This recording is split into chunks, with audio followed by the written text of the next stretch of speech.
Good afternoon, everyone. We're going to get started shortly. I'm waiting on a couple of folks. You know, we have a lot of hearings going on today, and there's a lot of traffic in the hallways and on the streets and all over the place, so it's kind of hard to navigate Annapolis today. But great to see you. We'll get started as soon as we can. And if folks have to run out, it's because we have hearings elsewhere, so a bunch of us. The order will be our Attorney General's office, then Agriculture, and then Department of Corrections. That's the order for today. So we will be getting started as soon as somebody comes in.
I'm sorry. Good afternoon. We are going to get started. We're going to start with the Attorney General's office, and our analyst will get us started. Thank you very much, Mr. Chair. Jacob Polikov for the Department of Legislative Services with the budget analysis of the Office of the Attorney General for fiscal 2026. The Attorney General, just a refresher, acts as legal counsel to the Governor, the General Assembly, the Judiciary, and all departments, boards, and most commissions. There's few exceptions. OAG represents the state in all matters of interest to the state, including civil litigation and criminal appeals in all state and federal courts. In addition, they review legislation passed by the General Assembly prior to consideration by the Governor, and they oversee the expenditures of the Mortgage Loan Servicing Practices Settlement Fund. The office is currently supported by a total of 14 divisions. As we'll see on page 1, the fiscal 26 budget increases by $9.8 million, or 12.3%, to $90.1 million. And on page 2, we have some information on the 3 proposed fiscal 25 deficiency appropriations for OAG. They have a net impact of increasing the overall appropriation by $1,500. The first deficiency appropriation is added to fully fund the mandated salary for the Attorney General. The second and third proposed deficiency appropriations are in the legal counsel and advice and criminal investigations divisions. They each reduce general fund appropriation by $845,000 and increase the special fund appropriation by the same amount. And that's a total of $1,690,000 reduced in general funds and then added back in special funds. And that's contingent on the enactment of legislation expanding the allowable uses of the Securities Act Registration Fund. We'll talk more about that in just a couple of moments when we talk about the BRFA. In Exhibit 1 on page 3, we see again the fiscal 26 allowance for OAG totals $90.1 million after accounting for the contingent reductions, provides funding for the agency's various divisions. Legal counsel and advice being the largest, comprises 37% of the allowance, and the Consumer Protection Division is the second largest at 18% of the allowance. None of the agency's other programs account for more than 10% of the allowance. In Exhibit 2 on page 4, we see that the fiscal 26 allowance, again, as we've discussed, increases by 12.3% compared to the fiscal 25 working appropriation, after accounting for the proposed deficiency appropriations and the contingent reductions. The largest change is the creation of 31 new positions. 20 of those are contractual conversions. So again, as we see in that exhibit, we have the costs associated with the 11 new positions and 20 contractual conversions, and the costs associated with salary increases and fringe benefits, including the fiscal 25 COLA and increments. On page 5, we have a section discussing the Budget Reconciliation and Financing Act, or the BRFA. There are three provisions, which impact OAG. The first alters the mandate that requires $350,000 in general funds be included for the enforcement of consumer protection laws.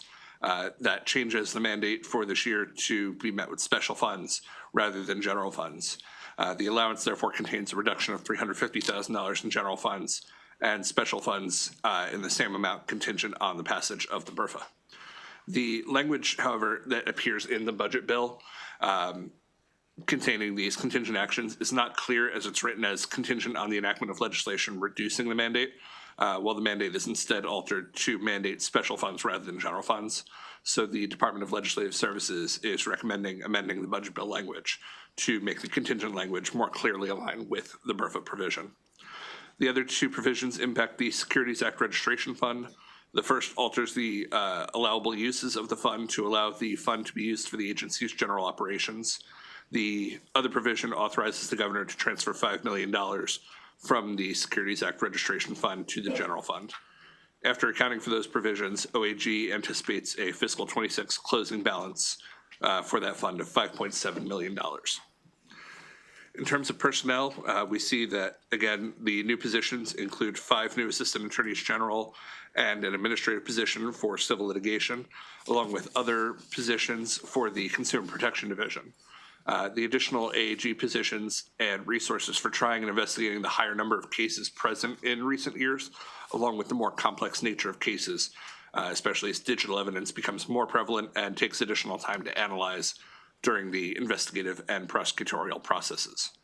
The additional administrative staff positions include investigators, claims processing staff, and other support staff necessary to handle caseloads in divisions where the AAG positions are being created and where the administrative positions are being created. The contractual conversions create 5 more AAGs, along with administrative positions for the criminal division and administrative staff in the consumer protection division. The fiscal 25 legislative appropriation included 372.5 regular positions. 4 of those positions were transferred to the Office of the Correctional Ombudsman from the Juvenile Justice Monitoring Unit through a budget amendment as required by legislation passed last year.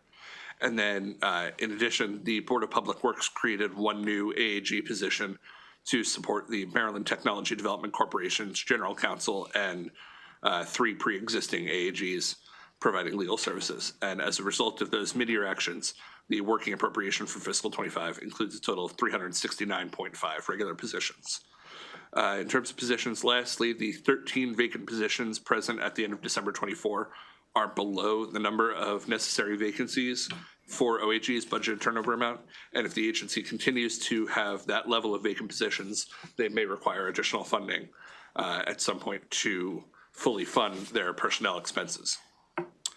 On page 7, we discussed that the Medicaid Fraud Control Unit recoveries increased as some litigation concluded. The Medicaid Fraud Control Unit is a federally required unit within OAG that investigates and prosecutes fraud involving the Medicaid system by providers and Medicaid administrators. The MFCU also investigates and prosecutes crimes including the abuse and involving the abuse and neglect of vulnerable adults as it relates to healthcare, along with crimes involving the ongoing opioid use epidemic. The unit is mostly funded with federal funds and prosecutes both civil and criminal cases. And in fiscal 2024, they completed 104 total investigations. As we see in Exhibit 3 in the middle of page 7, the total number of cases and completed investigations decreased in fiscal 24 from the prior year. Recoveries obtained by the MFCU in fiscal 2024 totaled $10.5 million. That is an increase of $8.4 million from the prior year. These recoveries include fines, settlements, and overpayments. The significant increase in funds recovered in fiscal 24 stems from the conclusion of 2 long-running criminal fraud investigations.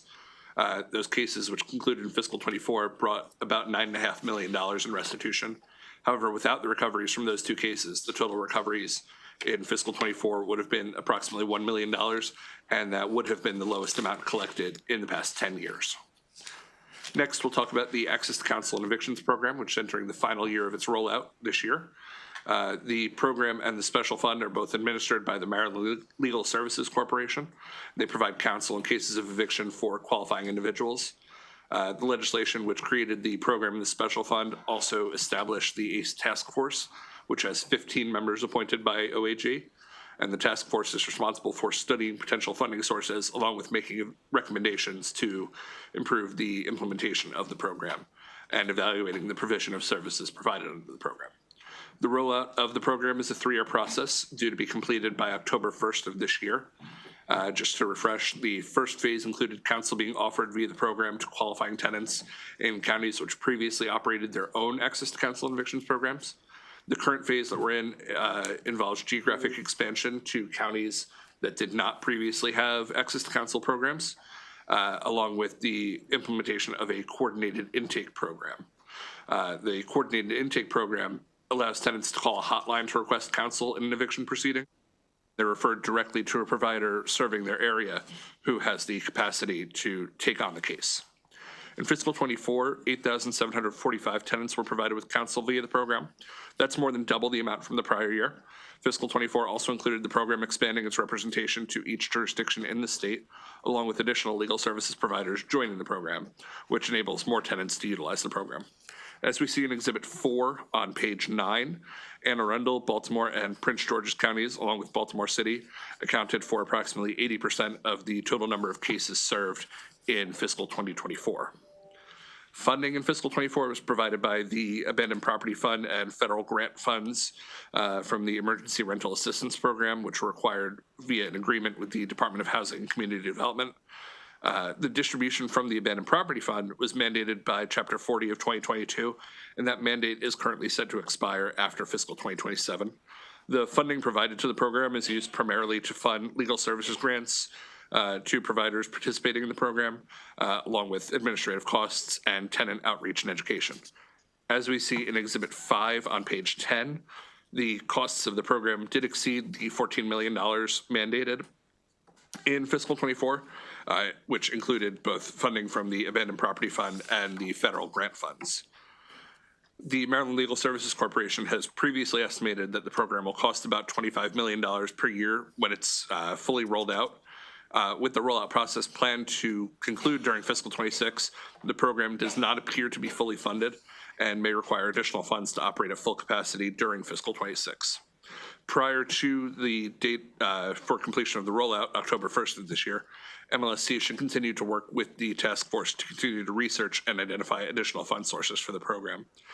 Given that the program is not expected to be fully funded with the $14 million in the allowance, MLSC should comment on how the organization intends to close the gap in funding. And additionally, DLS is recommending the adoption of committee narrative, requesting a report on the final implementation of the program and the estimated costs of operating the program in fiscal 27, along with information on all funding available for the program. On page 11, there's a discussion of the Child Victims Act litigation, which poses potentially significant fiscal liability for the state. Chapter 5 of 2023, the Child Victims Act, repealed the statute of limitations on child sexual abuse lawsuits. As of the time this analysis was written, about 3,500 lawsuits had been lodged against state agencies alleging sexual abuse. The act sets the state's maximum liability at $890,000 for a single claimant for injuries arising from an incident or occurrence. Occurrence is not defined in statute, though. Negotiations are ongoing between OAG, outside counsel hired by the state, and representatives of the claimants against the state. No funding is currently designated in the fiscal 25 working appropriation or in the allowance for fiscal 26 for payments to claimants. If a settlement is reached before the close of the legislative session, the Governor and General Assembly may need to identify a funding source and add funds to the budget for the settlement. OAG should comment on the expected timeline for completion of negotiations, along with what options exist for addressing the potential financial costs for the state. On page 12, we have the full list of recommended actions, which includes the recommendation to adopt narrative, requesting a report on the final implementation and future costs of the Access to Counsel in Evictions program. And we also have two recommendations to add language to one for the general fund appropriation, one for the special fund appropriation, relating to a technical correction to align with the Budget Reconciliation and Financing Act. With that, Mr. Chair, that's all I have for you today, and I'm happy to take any questions. Thank you very much. Any questions for our analysts? No questions? Mr. Attorney General, you're on. Thank you, Mr. Chairman, Chairman Jackson, and members of the committee. I appreciate your time and attention. I'd like to thank Mr. Thorough, Jacob Polakov, extraordinary work he does. He's a fabulous analyst. We appreciate the engagement that we have with Mr. Polakov, not just in the lead up to the General Assembly, but throughout the year, really sort of sharing ideas and thoughts on how to use our resources wisely. He's an excellent resource for us, so thank you very much. I also do want to start by commending the MLSC for their extraordinary custodianship and stewardship and administration of the ACE program, and they're doing excellent work. Also, Mr. Chairman, before I start on my comments about our budget, I know you've got about at least two of my clients in the room who are going to come after me. Just be kind and gentle to them as well. So I appreciate the opportunity to present a response to the Department of Legislative Services analysis. We have provided to the committee our written analysis, which I think you'll find is thorough and answers all the questions. I just want to highlight a few areas in the time that I have. I do want to also start by pointing out one of the comments that Mr. Polakov mentioned. He led with perhaps about our vacancy rate. 24 months ago, I was sitting here and I was trying to explain away and offer reasons, rationale, rhyme and reason to a 23% vacancy rate in the Office of the Attorney General. Today, we are down to less than 3%. vacancy rate. You We guys did it have- for, You've done a terrific job with that, and the message has been sent to my predecessor. She would be very proud of you. She could use that levity where she is now, trust me, so. and job. we thank the General Assembly for that, for the salary increases that you provided in 2023. We thank the governor for that as well, who gave the charge to all agency heads, fill vacancies, put people back to work for the people of Maryland and state government. And I also want to thank DBM, who last year, when looking at our over-the-target requests, suggested, hey, you're probably not going to get a lot of these. Look at how you can reclassify PINs to right size your organization, your agency, and that's exactly what we've done. So today we sit at less than 3%. As you know, Mr. Chairman, members of the committee, I am the Chief Legal Officer of the state with the responsibility of, at the forefront, protecting Marylanders. We do that through our enforcement divisions and also ensuring that state government itself functions effectively and responsibly, and we do that through our advice and counsel functions as well as our representation of state agencies. However, the OAG faces significant fiscal challenges that threaten our ability to meet these critical responsibilities.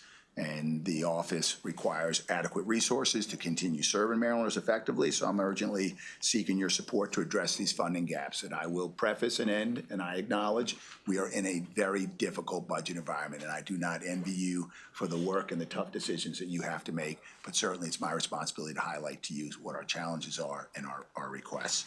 Our challenges, number one, funding reductions. This fiscal year, we're facing a $1.7 million reduction in general funds, and that's on top of $2.8 million reduction last fiscal year. And that impairs our ability to fully support the OAG's complex legal and operational needs. These reductions also restrict our flexibility to maintain key personnel and sustain essential operations across the division. Our second challenge that I wanted to raise is we are now beginning to overly rely on special funds, and those special funds are diminishing. We rely on the Securities Registration Fund and the Consumer Protection Fund, and these funds are projected to decline significantly in the coming years, which would jeopardize essential legal functions, including consumer protection, securities regulation, opioid enforcement, as well as the support to the courts and the General Assembly, and I'm certainly would like to talk more about that if you have questions about that, please. Number three, in terms of our challenges, the impact of federal funding uncertainty. And while the magnitude doesn't come close to what other agencies might experience, we have a few divisions that could be significantly impacted, namely the Medicaid Fraud and Vulnerable Victims Unit. It's a unit that we, with your support, we increased the size 2 years ago. It not only safeguards the Medicaid program against fraud, and we recover on behalf of the state, but really an emerging growth area for this division, why we renamed it. It used to be the Medicaid Fraud Control Unit. Nobody knew what that was. It's now the Medicaid Fraud and Vulnerable Victims Unit, and we do a lot to protect vulnerable Marylanders in nursing homes, assisted living facilities, and elsewhere. Right now, they're funded 75% by the federal government. That's a good deal. And, I think, many of us are anticipating that the formulas in the Medicaid program, including Medicaid enforcement, are likely to be changed, altered by this administration. I want to highlight, if I may, some critical needs and requests for support. First, and mentioned by Mr. Polakov, Budget Reconciliation and Financing Act. So I'm requesting General Assembly approve the BRFA provision that allows the office to use the securities funds in the Security Registration Fund with more flexibility to address our legal operations and the newly created Federal Accountability Unit. My second request is support for funding to address projected deficits. We are projecting a deficit in the current fiscal year, so either through BRFA or supplemental budget to address that so that we can maintain personnel expenses, staffing needs, and the investments that we've been making in technology. And I'd be more than happy to talk about sort of the technology challenges that we have been addressing over the last 24 months. Third, increased revenue for special funds.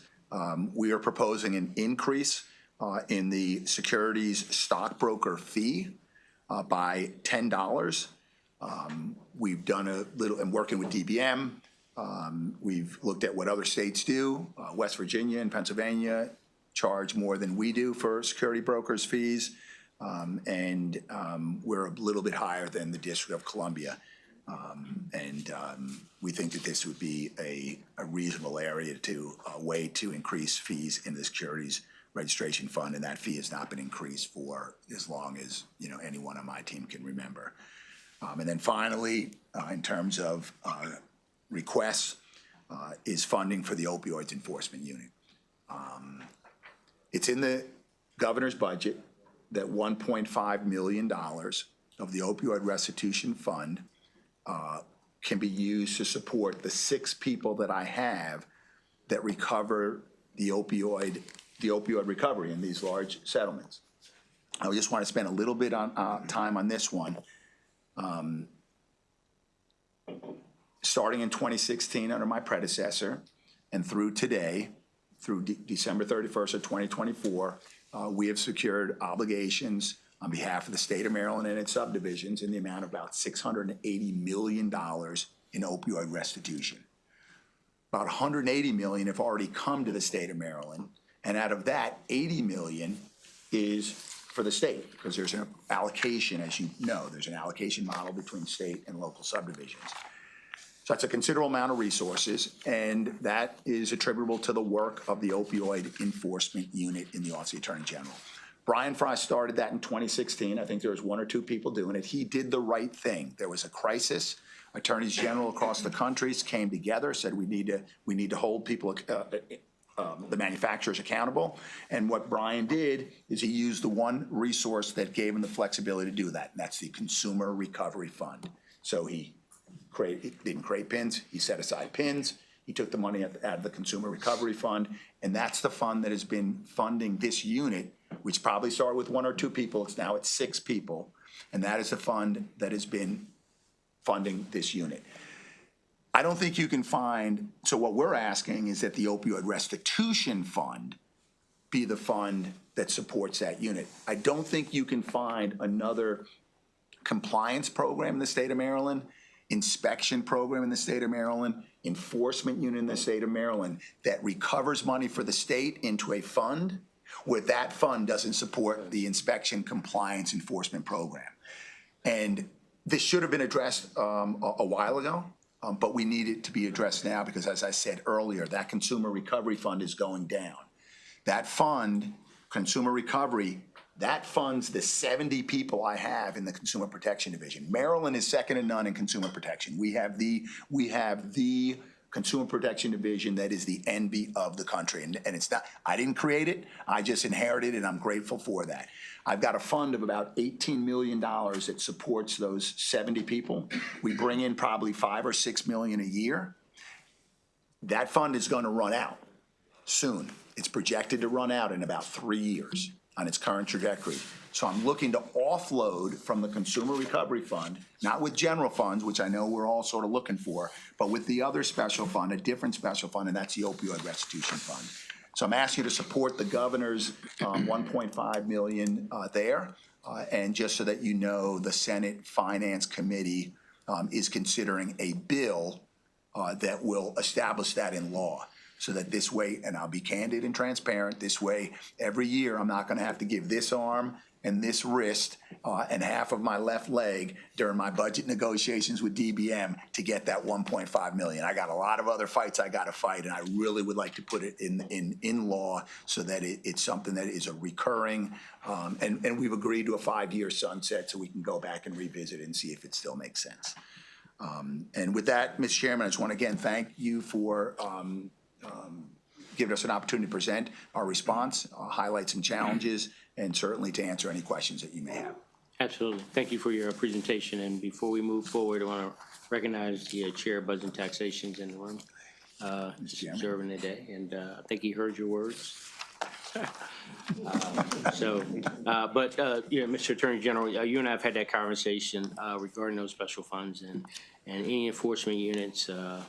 You're right. We would be hard pressed to find any agency, particularly in the public safety field, that enforces, has enforcement actions that bring in recovered funds that don't benefit from it.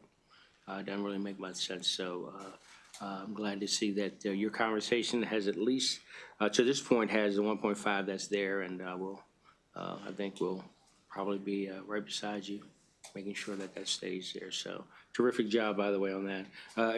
In regards to the name change, keep us abreast of what DBM thinks about that, because to date, the Budget Center is still under the old name. So Is that right? yes. Okay. Yes, so Got to do a rebranding. We got to do a better job at rebranding. Yeah. Just remind us, and then you can remind us as well. We seem to see DBM a lot in budget and tax, so it makes sense. So I'm going to go around the horn. Senator Roosevelt, Senator Sullivan. Thank you, Mr. Chair, and thank you, Attorney General. I appreciate all the information. That it's really important that we get to know all the actions and the things that are happening today. But just got a couple questions for you. We see the largest change is the creating of 31 positions.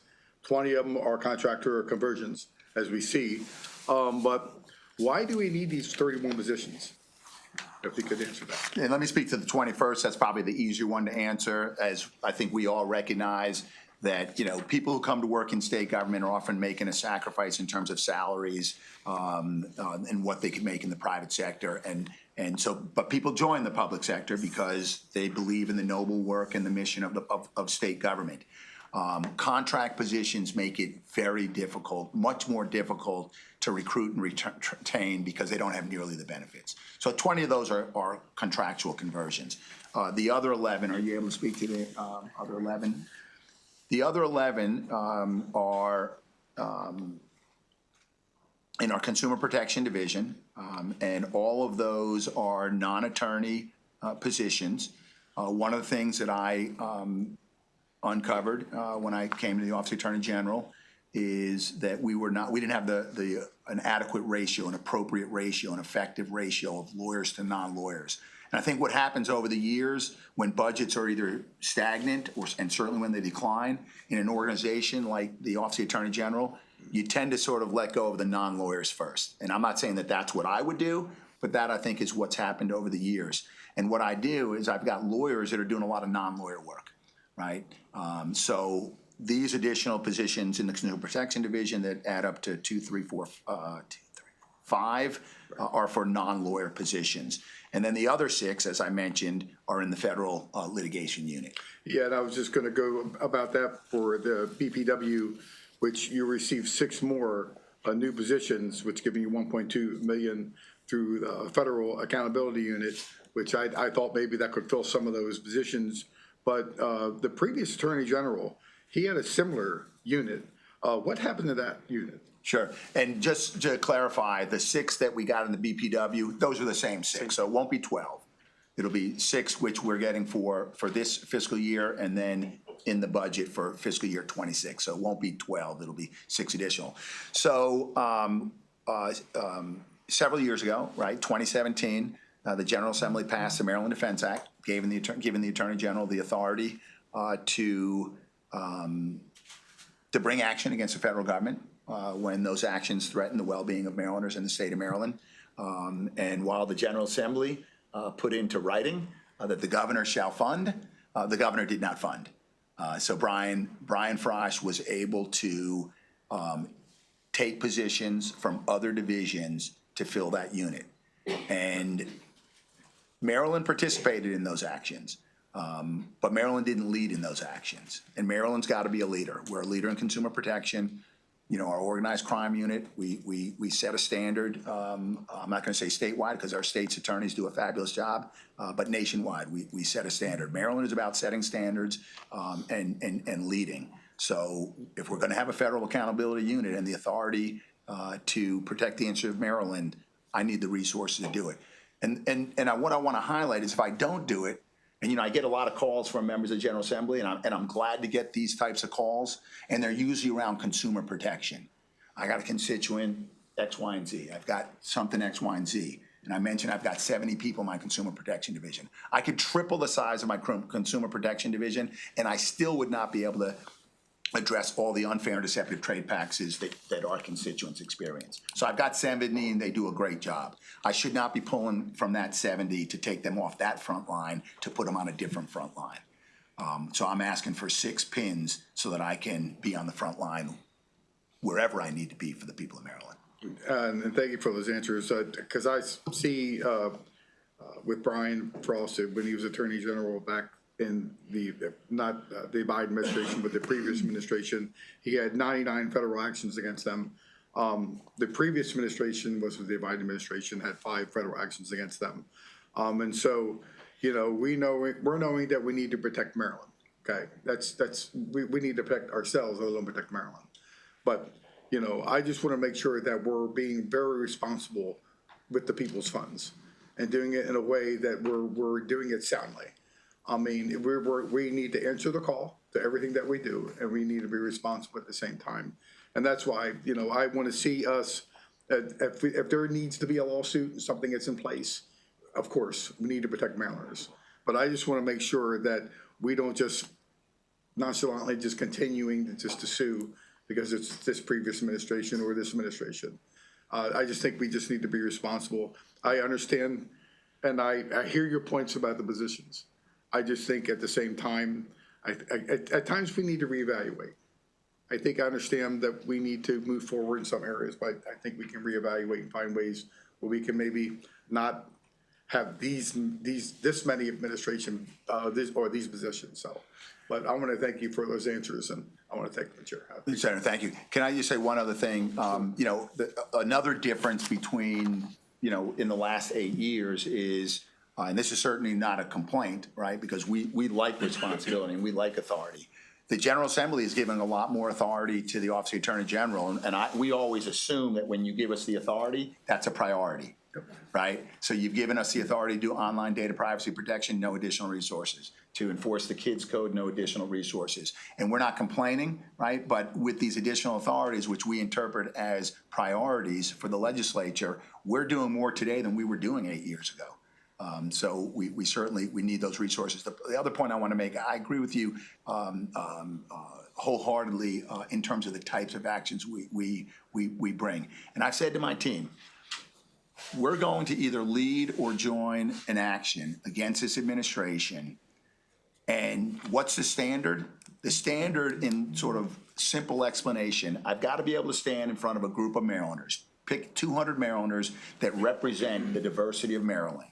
And I have to be able to explain in simple terms how the action I'm taking impacts what they're talking about at the kitchen table. So I'm not going to be taking political actions because Marylanders aren't focused on political actions. They're focused on whether or not the state of Maryland can deliver for them, whether it's affordable housing or quality health care. They're focused on whether or not they can get SNAP benefits or they can afford health care and the impacts on Medicaid. They are concerned, they may not talk about it every day at the kitchen table, but they are concerned about whether or not Maryland is still going to be a leader in finding the cure for cancer. And that's why we brought the action to say you shouldn't put a cap on the administrative costs for research institutions. And I know that's a policy issue, a lot of disagreement, but the answer, my response to your comment is that we're going to draw a line from the actions we take to the kitchen tables in Maryland. And if we can connect those 2 dots, then we'll bring the action. I want great results for Maryland. I want outstanding results. I want to see things that we're saying we're achieving. And when we can go to that place, I think we're going to say, well done. Yeah. And that's all I believe we all will. So, thank you. Okay. Senator Roosevelt. Thank you. Nice to see you, as always. I got a few questions, Mr. Chair. First of all, the federal money you get, what agencies does it come from, the federal government? Ours comes through Medicaid. That's the biggest bucket is that Medicaid fraud unit that I was talking about. So it's from the Medicaid. Okay. And what, if anything, have you heard from them about the effects of the discussion in the administration in Washington about We have not received any direct communications. I do know from just, being in this space that the District of Columbia has received notice that their Medicaid funding formulas may be adjusted. We haven't done an analysis of or an understanding of why DC got a notice, and we haven't, but we're already beginning to see signs that, there is movement afoot to alter Medicaid funding formulas. Is the Medicaid funding formula that we get for your office, is that, I don't know how to question you, I mean, what is that in law and therefore has to be changed by Congress, or is that discretionary by the agency, or do you have any idea? I would not want to hazard a guess on that. It's okay. Well, if you could, I'll get back to you on that. if you could let us know, I've asked this of every agency that has federal money, let us know when you hear something that means something. Yeah, oh, absolutely. Okay, that would be great. That's number one. Number two is, you talked about the positions that are working on dealing with the challenges that we're having from the federal government these days. One of the things that has been obviously discussed very widely publicly is the question of whether or not the new administration will obey court orders. And so I wanted to ask you as a general matter, but also specifically, I think you all have thought about this. We're involved in cases, we win the case. What do we do if the agency or the administration just doesn't obey the court order? And that is a topic of, as you can imagine, of conversation among the coalition of attorneys general, the multi-state. There are 23 of us, and it is a conversation that we're having. There is research that's being looked into it, that we're looking into to answer that question. I don't want to hazard a guess, but I know one thing, I don't have a U.S. Marshal Service or a Maryland Marshal Service that I can enlist to enforce a court order. So it's a troubling that we have to ask that question, and I don't know the answer to the question. It's very troubling that we have to ask a question, obviously. And is it your expectation that your coalition is going to come up with either we don't know how to enforce it, or here's how to enforce it, or we'll call you back? Well, I mean, in the course of typical or traditional litigation, right? Parties go to court, they make their case, judges issue orders. I know, they're obeyed. And they're followed, or if they're not, at least there's a enforcement mechanism to, if it's a crime, to hail them into back into court and into detention. If it's a civil judgment, there are ways to enter judgments where you can then use that to garnish wages or whatever may be the case. I understand. But when you have people that may not cooperate in terms of what a judge orders the federal government to do or not to do, I don't have the answer to that. Okay. Well, I just want to underline that I think it's an incredibly important question. I know you do too. But it has an indirect effect as well as a direct effect. If the idea takes hold that these court decisions are not going to be obeyed, you'll change a lot of behavior separate from that individual court decision. And so I'm glad that the coalition is looking into this.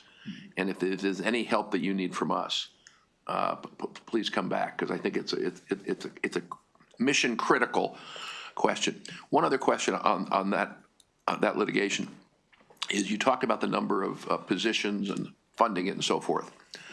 Can you give us a little picture of? Here's the way. The governor, I guess, put $1 million in the budget, I believe, for those positions. Have I got that right? Zero. Zero. Yeah, I mean, I'm not speaking out of school. No, I thought he did. Really? No. I'm grateful for the pins, because in this day and age, pins are harder to get than money. So I got the 6 pins, but I'm funding those out of my consumer recovery fund. Oh, I'm sorry. You're right. You're right. Yeah. You're right. So I got $1 million in my head somewhere. Is that?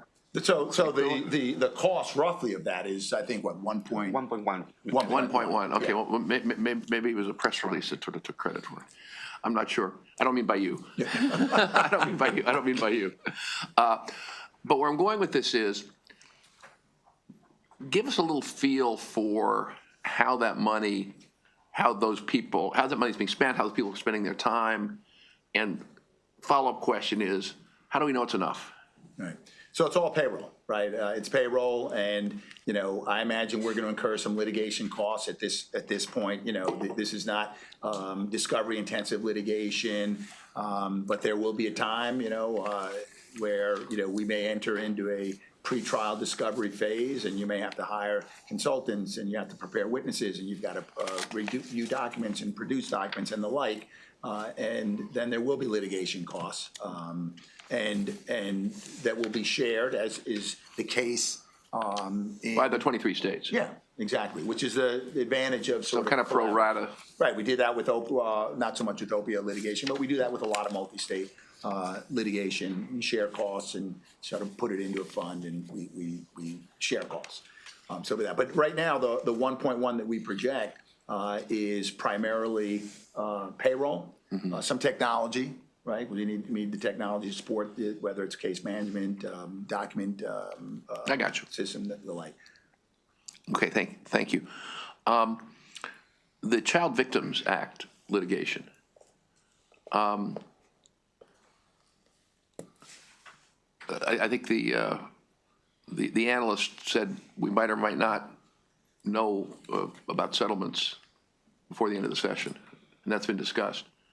My question, I'm not asking you to disclose anything you shouldn't disclose, but I'm sort of stunned that litigation of that scale, complexity, would be settled so quickly.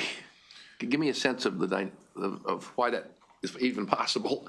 So, the 3,500 or so complaints that have been filed, they were filed, the lion's share, vast majority last year. I think, probably soon after. Well, they were filed soon after the day the law went into effect, which was it October of last year, of 2024? I mean, it's all So as soon as the law went into effect, was 2023, I think. 23, I think. Yeah, 2023. So throughout last year, 2024, People were filed. They were filed, and we've been in conversations with plaintiffs' counsel. There are a few firms that represent the lion's share of the plaintiffs, and then there are many other firms that may have fewer clients. So we've been in conversations, and I think this is the type of case where you want to resolve this with alternative dispute resolution, mediation. It's in the best interest of the state. It's in the best interest of the plaintiffs. It's a way that you get more money to the plaintiffs and less money for the cost of litigation. And everyone's mindful of the calendar that the legislature operates under, and everyone's mindful of the fact that whether it's in the case of a settlement, it is going to require an appropriation. So my team has been working diligently and on this for quite some time. We've got quite a few attorneys and non-attorneys working this issue. Having said that, I don't want to raise any expectations about when this may be settled, but the goal is to in a fair, effective, judicious way settle this as quickly as possible. Okay. AI. I've heard a lot about how AI is transforming the practice of law. So tell me about AI in the Attorney General's office. Sure, and I'm glad you asked that question. Last year, we started an AI work group. I started going to a lot of conferences where there was talk about AI, a lot of the conversations about the legal issues around AI and privacy. And for the most part, the legal issues around AI are very much similar to the legal issues around cyber, or quite frankly, the legal issues around any activity of human interaction. Basic principles of law apply. But what caught my attention was that, particularly in the private sector, law firms have been embracing, adopting, incorporating AI.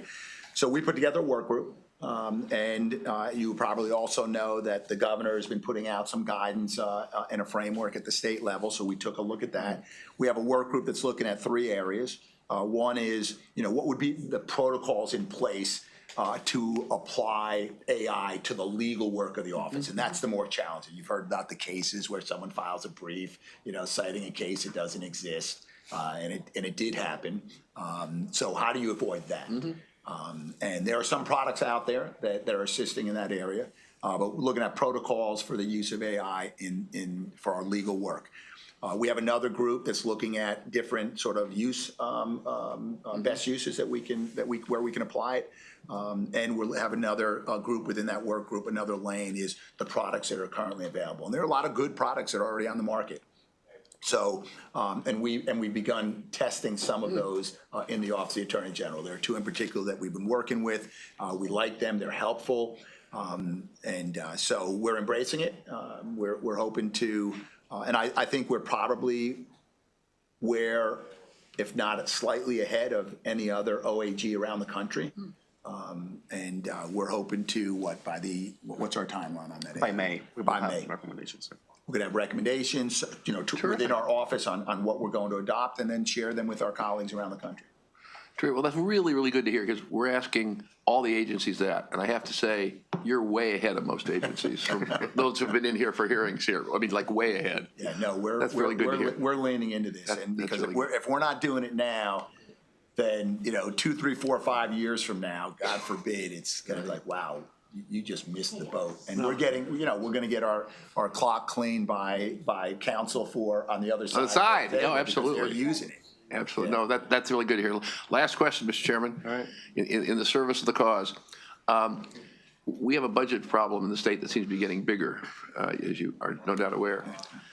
Serious question. You don't need to answer now. You could answer now. Do you have other ideas beyond those that you've talked about already in the budget where we can raise more money through fees relevant to your office, through funding litigation, through the ways in which you bring in money? If you have other ideas for us, we would welcome them. Okay, we'll give some thought. Obviously, we mentioned the broker. Yeah. fee. We thought that was one, and we'll give some thought to that. Absolutely. Double down. Double down, okay. Okay, thanks a lot. Thanks, Mr. Chairman. All right, thank you very much. Mr. Attorney General, we would love for you all to keep us in touch. You said within about 5 months in May or something, for the 5th month in May. Just keep us abreast of where you are with the AI component. And any updates you can get us regarding the commitment from the governor on that 1.5. We would definitely be interested in knowing that as we go prepare your budget. So, all right, thank you very much. If I could, one more question about the update that we had on the Key Bridge and the ongoing litigation. It would be good if we could get those updates as well. I'm really happy to see what's going on. I know the lawsuits are still out there and they're gonna be at least 5 years from what it states. But it would be good if we could also get that information as well, just to be informed. And as you know, that's my district. It's important to me. It's important to my people at the Port of Baltimore and Trade Point. And we go out there as much as we can to work with them and see how well they're doing, as we all have, our governor has. So if there's something more that may be possible we could do. But we know that your work is ongoing and we want to be there as well. So if we can help in any way or something else we need to know, it would be great to know that as well. So thank you. Senator, as you recall, when the General Assembly passed the Maryland Port Act last year, you did require the OAG to provide a monthly report. So we do provide a monthly report. We'll get with your office if there's other information that you need. We are asking this year to scale back from a monthly to, I think, a quarterly, because things just aren't changing that fast. So if we go to quarterly, we think, it's probably a better use of everyone's time and resources. And, given your close, in your district, we certainly will work with you to see if there's additional information you need. We've had community meetings, which have been great, but quarterly is fine with me, and I appreciate that. Thank you, Mr. Mayor. All right, thank you. Thank you, Mr. Attorney General. Thank you very much. Next up, we're going to have, and we'll be talking soon. Yes, Talking soon. thank you. Thank you very much. Good luck across the street. Ms. Michelle Siri, come on up. Yeah. I see it's a packed room. I promise to be brief. Thank you. You have 2 minutes. Thank you, Mr. Chair. Michelle Siri here on behalf of the Maryland Legal Services Corporation. I want to just thank the General Assembly and, of course, the Attorney General for partnering with us and supporting the Access to Counsel in Evictions program. As you know, MLSC is the administrator of that program. We are very proud of that work.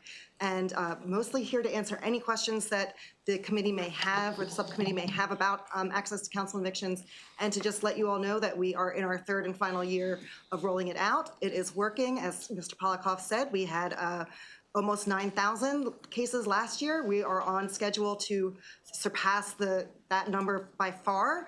And our most recent report, as required by the legislature, turns out that for that $14 million invested, we get $46.7 million in savings to the state. So we are here to thank the General Assembly and really just, again, answer questions.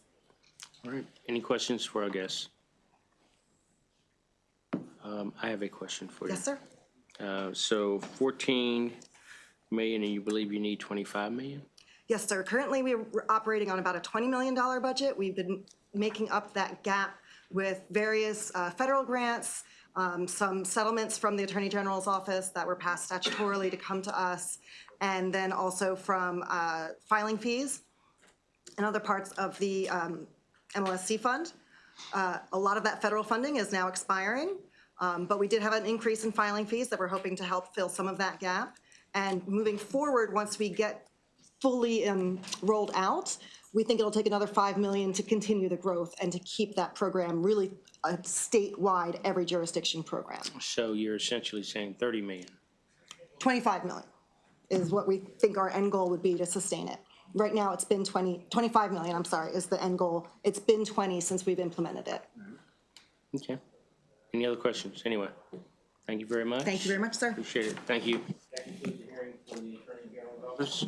Sorry, that concludes the hearing for the Attorney General's office. We're going to go to the Department of Agriculture, and our analyst will get us started.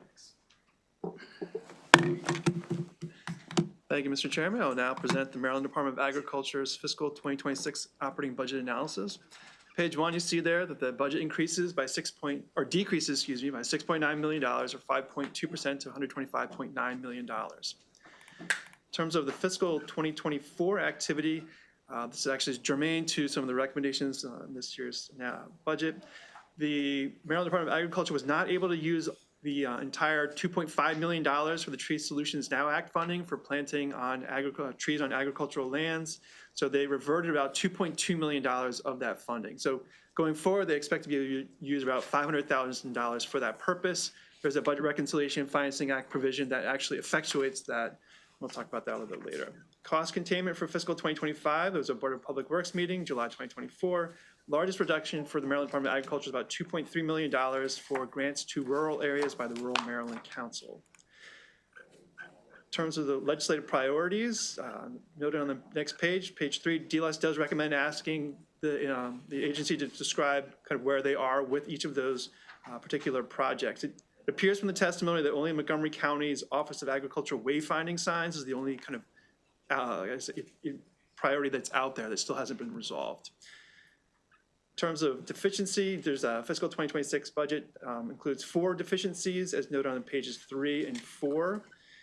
Central services, forest pest management, resource conservation operations, an increase of $500,000 in federal funds. And then there's a decrease of $2 million in general funds in the resource conservation grants based on that mandate reduction that we talked about just briefly. Fiscal 26 overview of agency spending is shown on Exhibit 1 on page 5. The majority of the funding for the agency is in the Office of Resource Conservation. The majority of that money is then $25 million for cover crop program. And salaries is another major component of their budget there. And for the Office of Marketing, Animal Industries, and Consumer Services, it's salaries, and then also about $5.4 million for the Rural Maryland Council, among other components of their funding. The budget's on Exhibit 2 on page 7. The largest change in the personnel area is around a $3.4 million increase due to salary increases associated benefits. One of the large increases in the agricultural policy area is $2 million for the Watershed Implementation Plan federal grant increase. That funding is actually not going to be realized. DLS has recommended that that funding be reduced to $2 million in federal funds. Then on the next page, page 8, there's some more of the funding, the big funding reductions. There's the Marbidco funding that goes down by around $3.3 million. Marbidco is now considered fiscally sufficient, self-sufficient going forward. And in terms of some of the contingent reductions, just highlight here, There's a couple of the Maryland Native Plant Program, contingent reduction of $100,000. Tri-County Council for Southern Maryland Special Fund contingent reduction of $250,000, which is a phase out over multiple years until no funding will be provided for that purpose in the governor's BRFA. And the Waterman's Microloan Program General Fund contingent reduction of $500,000. Moving now to the page 9 and 10, we'll talk a little.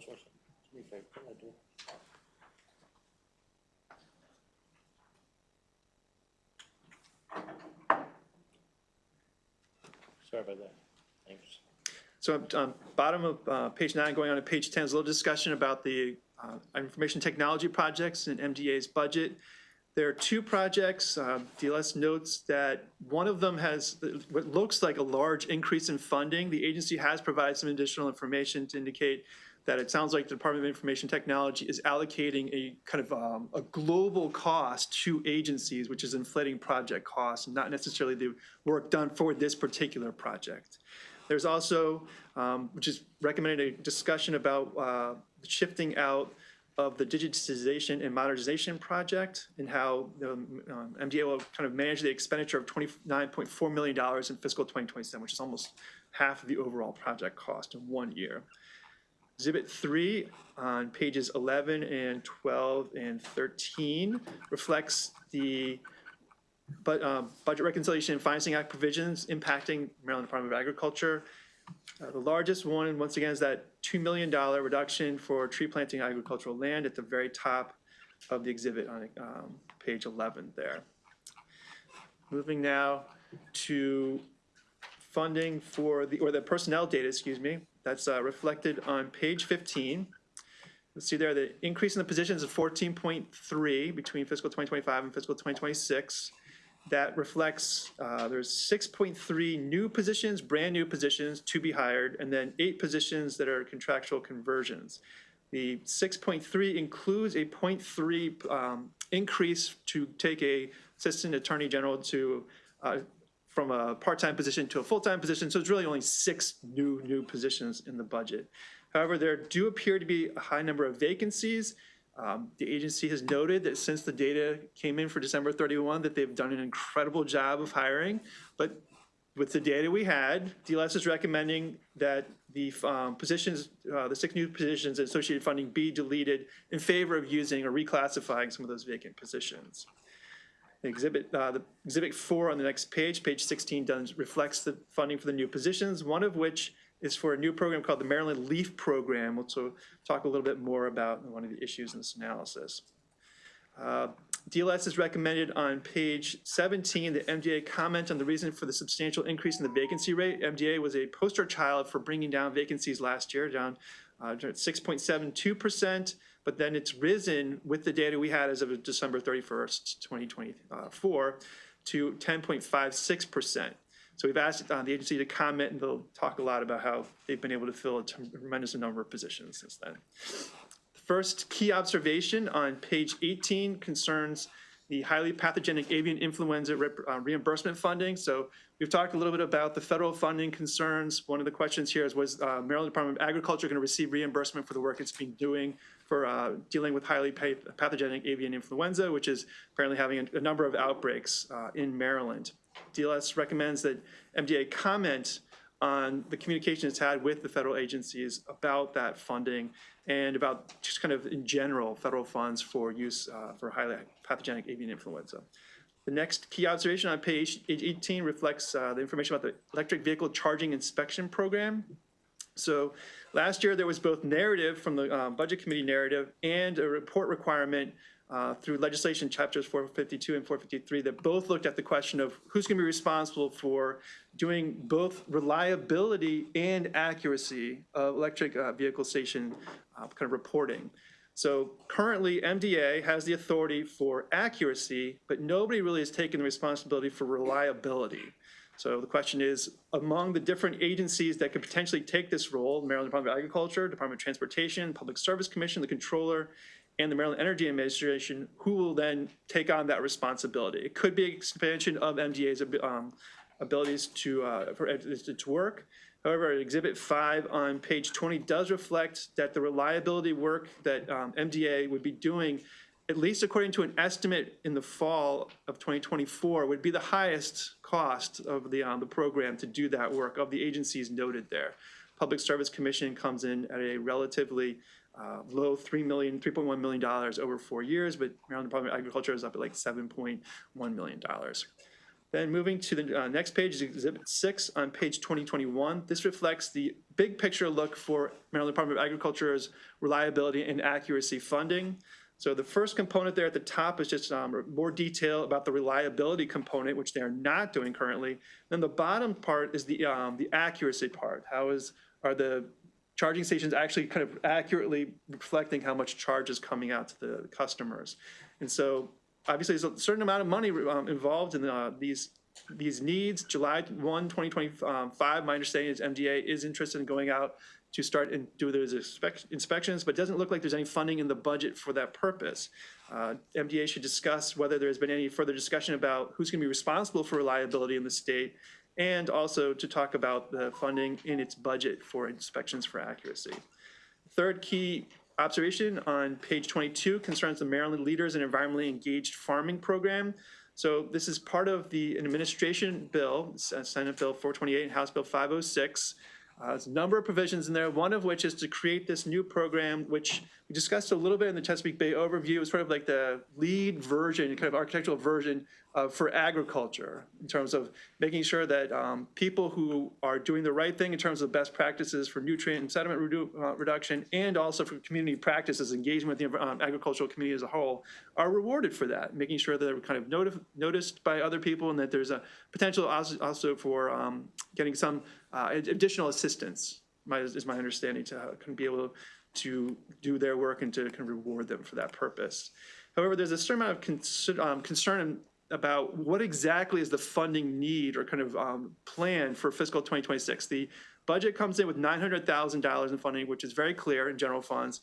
However, the Budget Reconciliation Financing Act would actually reduce what looks like the source of funding for this purpose to $500,000 just for tree planting, and therefore there wouldn't be no funding available for the new program. So therefore, there's concern about that. And there's also some concern about the kind of exactly how the funding is going to be used, because I've seen 3 different proposals for how the funding would be used.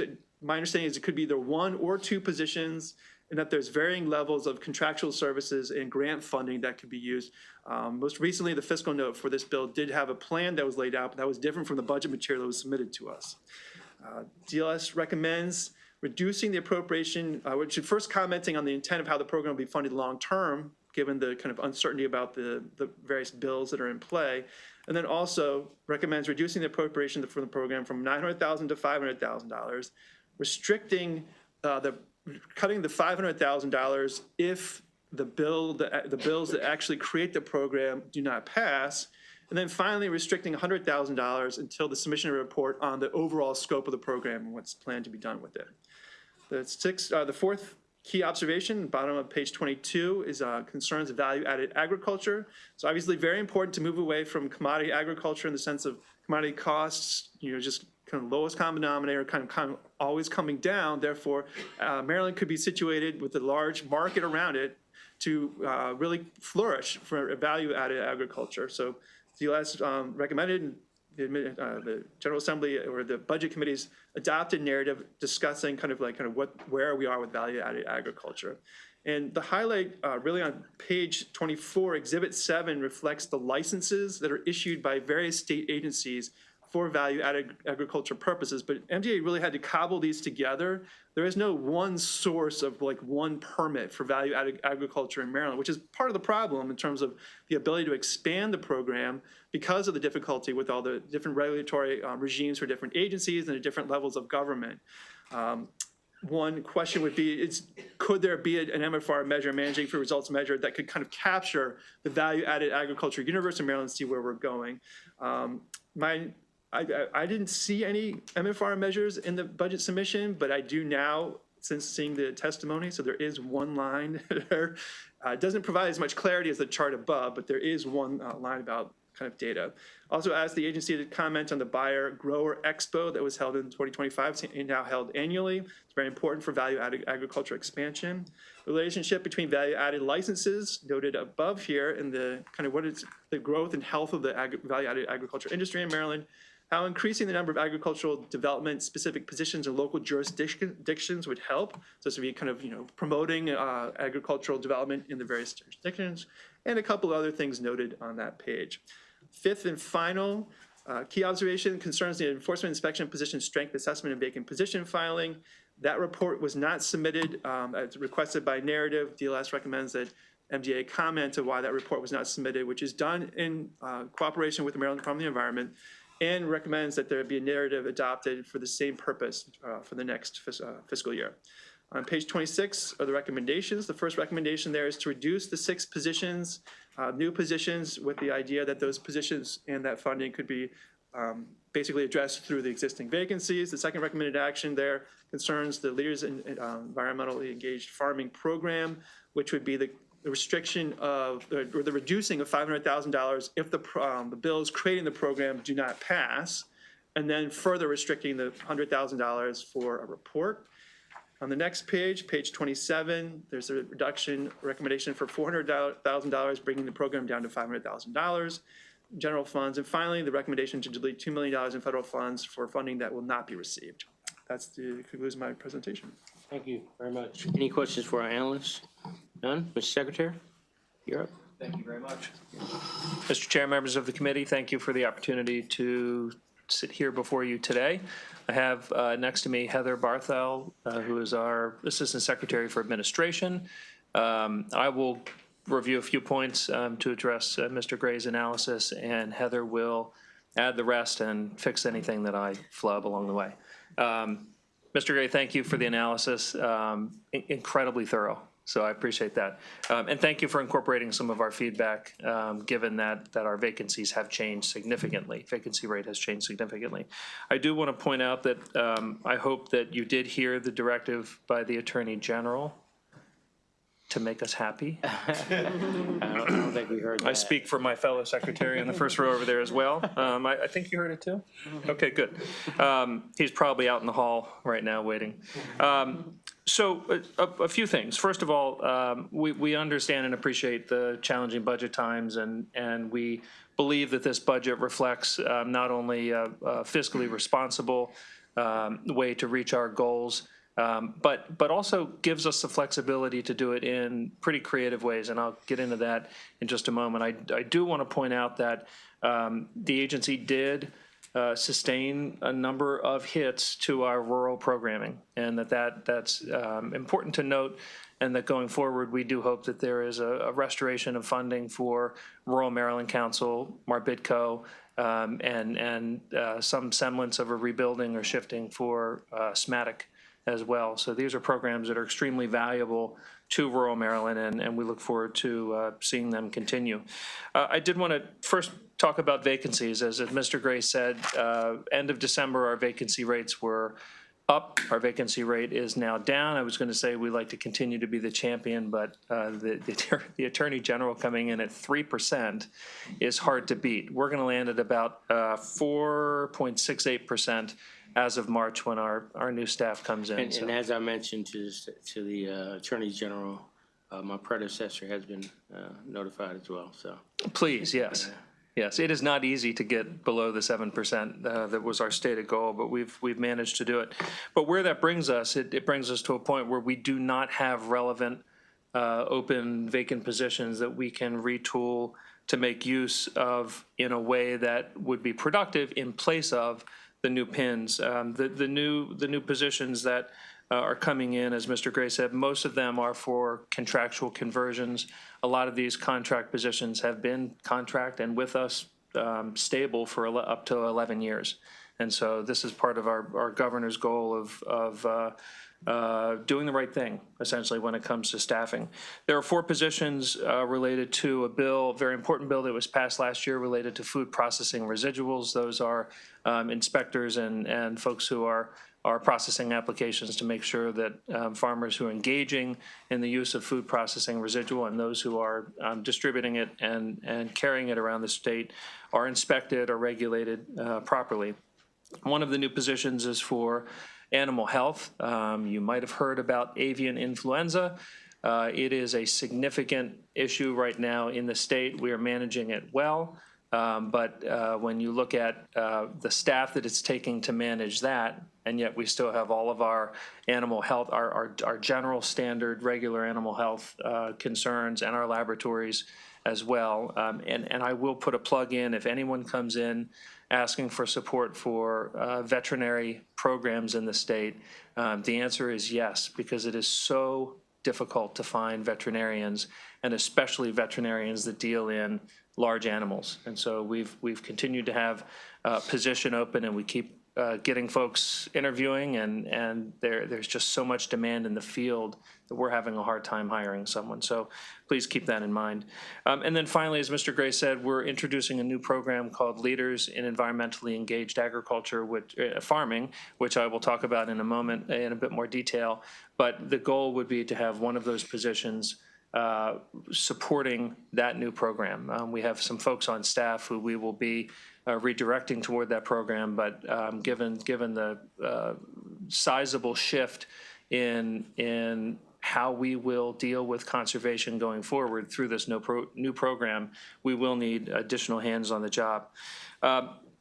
Moving on to LEAF, Mr. Gray said it very well. It is the lead building code standard for agriculture, meaning just like in the building code world, you don't need to build a green building, but if you do want to build one, here's a menu of options that have been proven to make your building more efficient, make it better for your employees, make it better for your community, et cetera.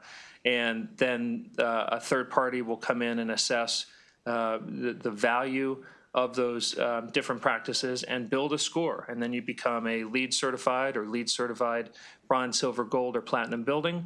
Same thing for agriculture under LEAF, where there will be a menu of options that we are currently developing with great input from the agricultural and conservation and environmental and research communities. There will be a series of practices, a suite of practices that a farmer could choose from. And those would be environmental and conservation practices and also community best practices, engaging the community in agriculture, supporting new farmers, et cetera. And a farmer over time, after being inspected and assessed and basically certified that these practices are in place by our team, will be assessed a LEAF score. We do see in the future that this model, which is unique to Maryland, and we're very excited to be the ones debuting this, will be used from a market perspective, that over time someone may want to buy from a farmer that is LEAF certified or has a higher LEAF score. Lenders may want to lend to someone at a lower rate who has a higher LEAF score. We may want to preserve land as a priority based on someone's LEAF score. So just know that we're thinking comprehensively about it as a way to bring all of our various programs together under one program. If I could just quickly address federal funds. We know that, because I suspect the question will come up, we had some delays when dealing with our contract with USDA related to reimbursements regarding our work managing and containing the high-path avian influenza outbreaks on our eastern shore. And also we had one backyard flock in Montgomery County so far that has tested positive.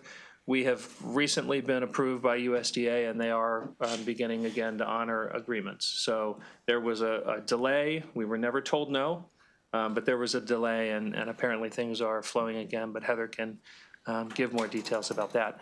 With that, I will pause, turn it over to Heather, and then be ready to take any questions. Thank you.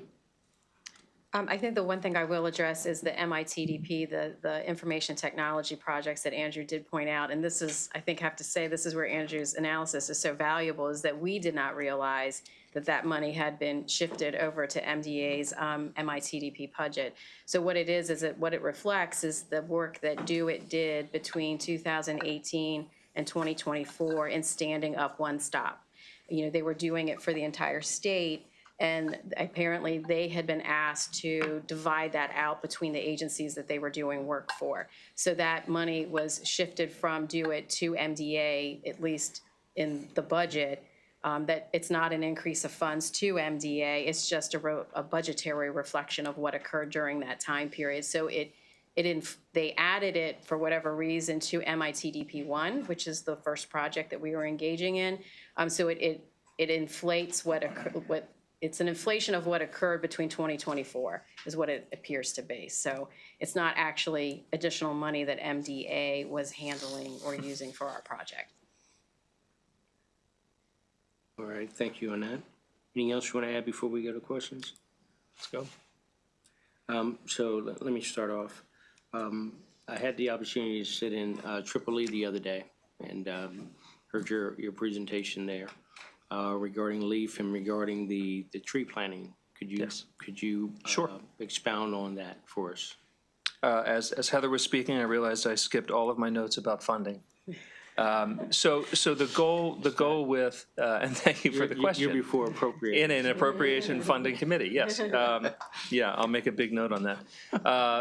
So the goal with this program, at the end of the day, end of session, with all bills coming and going, we are hoping to have $500,000 available for tree solutions now, for tree planting through our conservation programs. And that is bring down from $2.5 million. So if BRFA goes through, it will go from $2.5 to $500,000. And Andrew, correct me if I'm wrong as I go through this, and Heather.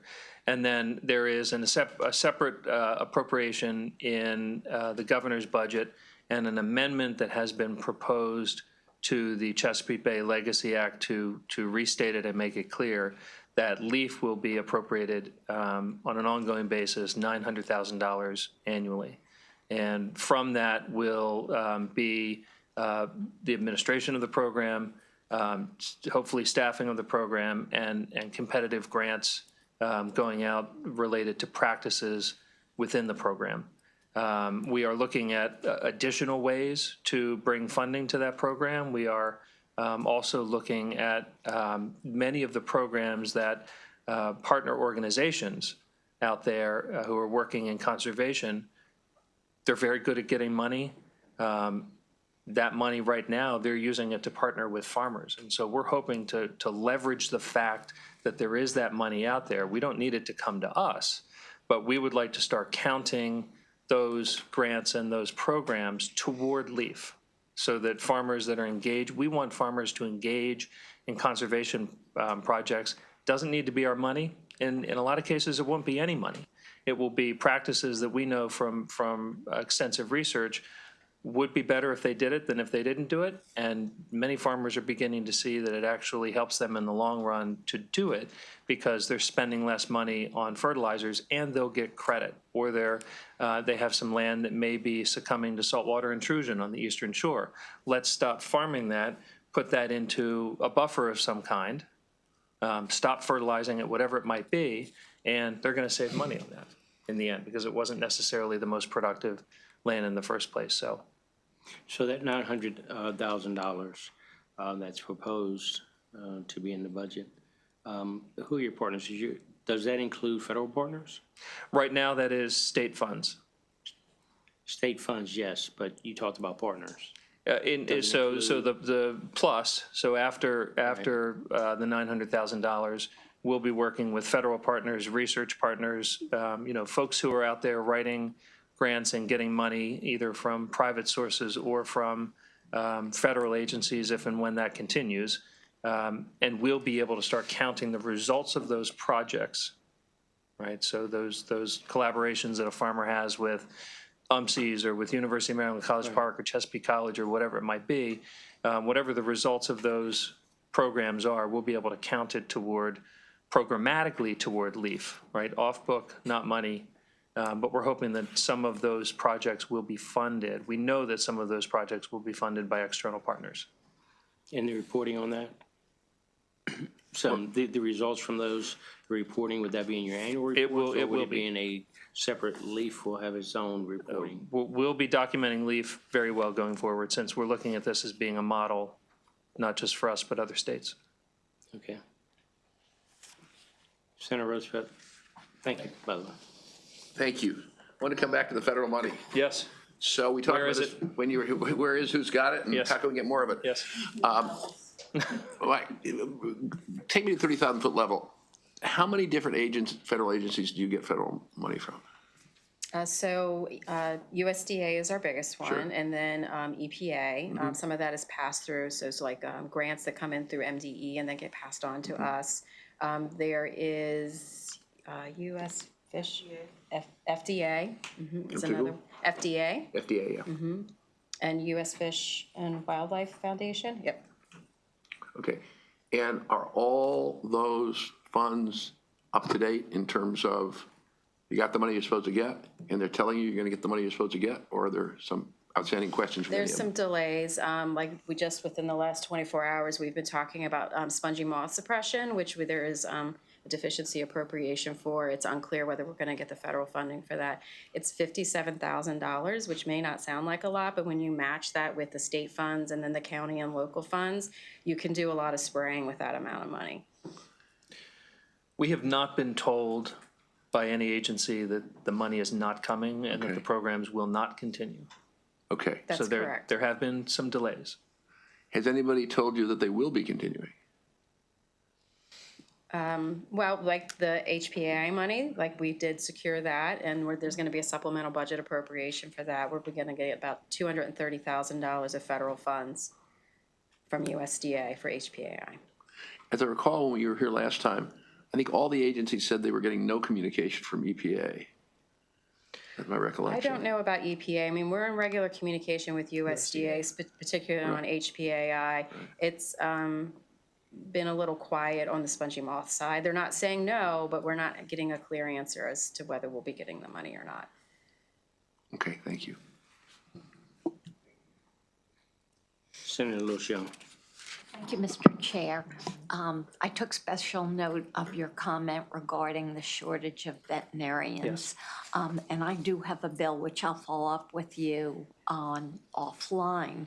But do you have any specific ideas, either from a budgetary or policy perspective, on ways that we could influence that as a legislative body? Well, I do know that there is currently in existing programs, we have the Maryland, Virginia Veterinary College. Right. So Maryland, University of Maryland students, Virginia Tech get together, and there's a program. I've been speaking with the dean to find out if in Maryland, College of Ag and Natural Resources, if there's any way that we can bolster and fortify our side of that program. If there are plans to build a laboratory building and some other, experiential lab where students could actually run a vet clinic on campus. And so there's some great ideas out there. It's just time and money. So there's that. I will say that University of Maryland Eastern Shore is launching a new veterinary school, which we're very excited about. We've got a lab in Salisbury that looks to be a site where many of those students will be able to train. And so we're very excited about internships, apprenticeships, et cetera, right there in Salisbury. So just about 20 minutes away from college. What's the timeline for that? They are beginning classes this fall, I believe, and then the full degree will be launched, I believe, the next semester. They're waiting for final accreditation. Are there any potential conflicts between those two ideas from a competitive perspective? It's been approved through MHEC. I don't see a challenge there. There is an insatiable need for veterinarians. Okay, yeah, Right now. I figured as much. Yeah. And we don't want to make those kind of potential competitive issues get in the way. Correct. Thank you. There's a national shortage of veterinarians. It's not That's just true. Maryland. It's not. So. Right. And when we advertise our positions, we advertise them across the country. We recently got approval to have a signing bonus, and that is good through the end of the fiscal year. So we have 3 vacant veterinary positions right now. We actually We're hopeful that we're going to have 2 of them filled, but we don't know. It's frequently when we get to the salary where things don't come to fruition. So we're in salary negotiations right now for one of the positions, and we're checking references for one of the other ones. So hopefully we'll be down to just 1 vacant veterinary position soon. Thank you. Well, to follow up on that, we are, I'm very close to one student at University of Maryland. And there's a farm that's associated with the program there. And they go out and work with the animals out there, large animals. So hopefully something will come out of that. But that's great to hear. Mr. Secretary, you talked about there was also in the report that the analyst spoke about where we go to $500,000 from the Tree 2.5, Solutions. right? And then the $100,000 recommendation. The 100,000, So Yes. full DLS. From DLS. 900,000, reduce 400,000, take the 500,000. got it. And then make that contingent on the bills, but then also include a $100,000 restriction until the submission of a report on the program. We're still looking kind of comprehensively at the bills before us, and that is that, if all goes well, and we know how session works, but, if all goes well, we'd still like to reserve $500,000 specifically for Tree Solutions now, because we know that there is demand for $500,000 to plant trees on farms. There was not demand for $2.5 million, so that's one of the reasons that the $2 million was reverted. In terms of LEAF, we're really looking and counting on the $900,000 to get that really stood up and operating going forward. So we're hedging. Stay in touch. We will stay in touch, most definitely. I know that it would be to run the LEAF program off of money that we need to plant trees is not feasible. We need to plant trees, and we need to do all of the other things to, manage bay and water and air and education and everything else within the ag space. Yeah. I say that respectfully, understanding the situation. No, absolutely. So, streamlining and prioritization Understood. go hand in hand. Go hand in hand, right? Lastly, before I pass it one more time, so the avian flu. The president mentioned while we were in session this morning the most recent information regarding this influenza that we're dealing with. Can you expound a little more? If you can, please feel free to. If not, definitely keep us abreast. Well, what I will say is that it is a serious situation. It is something that from a zoonotic disease standpoint, we're very concerned about. We're focused on birds and dairy cows right now because that's where it's showing up in our world. But why are we so concerned about that? We're concerned about it because we don't want the disease to jump more readily to humans and spread human to human. And there's the reason and the real reason. That's the real reason is why we're so fast acting. From when a bird in a poultry house on the Eastern Shore tests positive to when we have completely contained the situation is 12 to 15 hours. And that is, we treated everyone as an emergency. I believe we have 8 cases in Maryland thus far. It's 4. 4 cases? 4 cases, 5 in Maryland. 3 in Delaware.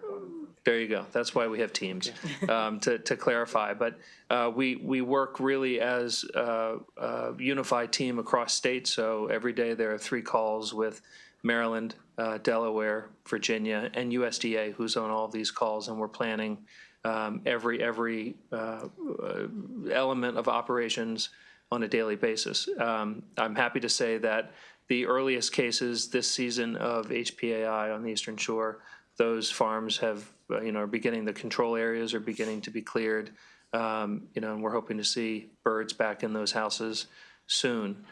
We're also very concerned about the economic impact that this has. If you imagine that you are a poultry farmer and, you were counting on 500,000 birds coming through your house over the next 3 months, and that's not happening, that's a big financial hit. to your livelihood, because, very often you're not doing other things. You are a poultry farmer. So it also has some pretty big impacts, which is another reason why we're so fast to act, is that literally every day that goes by is another day that someone will not be able to get their livelihood back. So we have to be very quick. Last question on that. You mentioned 5. Were that the birdhouses, or what about the dairy backyard. cows? Dairy cows. 5 plus the backyard flat, 5 commercial. But no instances of HPAI in dairy cows in Maryland detected thus far, and we are actively testing. Okay. All right. Thank you, Senator Sullivan. Thank you. Thank you, Mr. Chairman, and thank you, Secretary, Thank you. for the great information. One thing I was just looking at was the implementation of the legislative priorities. And, we see these sometimes, and I think some people see them as legislative priorities, and that's it. But I know the priority that's in my area, and as well, the midges and the problems that we've had there in our area and how it truly expanded so much. But I like the partnership with the state and the county and how we're working together. That's gone a long way. And I want to thank you for that, and I see this. But there's a few others that are as well. And I'm just looking at, if you have any comment, what this states there, about the grants and the agreements. Are there any comments? Was there, so with the midge spraying, which I know that's the one you're most concerned with, there was $250,000 put in the budget. That has not been spent yet, but it's not midge season. Right. And the county had federal funding to spend down first. Yes. But we do expect once, they start to propagate, and I think it's usually in the March to April timeframe, spraying will begin.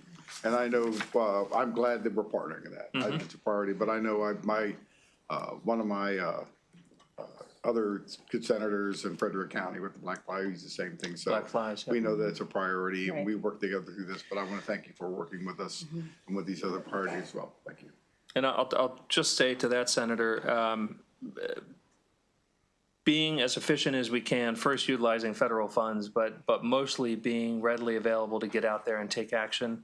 We had an example where we were watching in Pennsylvania where they had some funding drawn down and they were not able to manage I think it was like a 50-acre spongy moth area, where there was an infestation. And the next year it was like 2,800 acres. And you have to deal with it at some point. And so we very much appreciate the appropriations, even though it may only be $47,500 here or there, $150 or whatever it might be. It's significant because we are able to then leverage county dollars, federal dollars to get it done. So Well, thank you for that. I'm sorry. But the partnership has been amazing because we have seen the difference. We've had people talk to us. We have businesses. We have all those that are out in the water, as you know. And attacking that larvae was our biggest concern because that's what takes care of it. Yes. So that has been a major difference, but just in partnership of that, I want to commend you and I want to Thank you. Appreciate it. Thank you, Mr.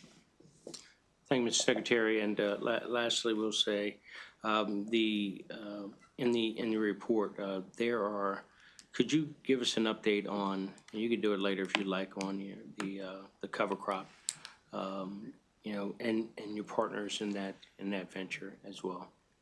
Well, I can speak broadly right now. Heather may have numbers on it, but cover crop program was more popular this year than it's ever been before. Any particular reason for that? Well, I can tell you that as I talk with farmers, first of all, they're becoming more aware of the program, and the reason is because farmers who are engaging in the cover crop program are seeing benefits. Yeah. Sometimes not after a year, but after 4 or 5 years of planting a cover crop and realizing that you're actually keeping the nutrients there, and as you retest your soil, you realize, actually, hey, look, my content's better than it was before. My soil is healthier than it was before, and you're also keeping any runoff, on the farm. So cover crops are one of, if not the best value when it comes to, our bay mitigation efforts. Yeah, and we are, we are always partners with everyone who comes before us. And in that regard, I know in my community, the 3 counties I represent, we hit the water, right? Patuxent, Potomac, the Bay. And we certainly would, any information you have to help us spread the word. I know you all do a terrific job out of your office, but we're willing to, in the many forums that we're in with our community, we're willing to spread that.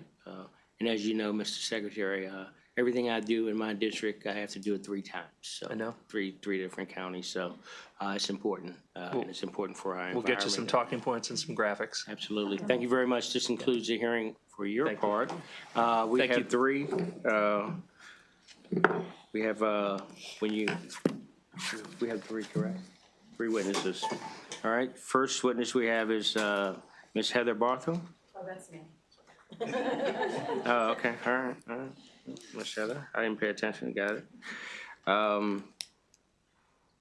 Ms. Charlotte Davis, come on up. Is Matt Stegman in, or is he just, I didn't see Matt come in the room. Anyone else? That's just you, then, Ms. Just me? Davis. Okay, Ms. Charlotte, you got it. all right. Well, 2 minutes, and great to see you.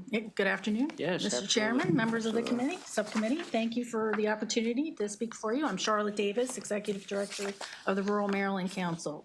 We're here in support of the governor's appropriation for the Rural Maryland Council at $6 million. That is a 33% reduction in our funding from last year. We know times are tough, but it's a difficult year. You guys got the difficult decisions. We'd love to see the funding restored, but we understand it's tough.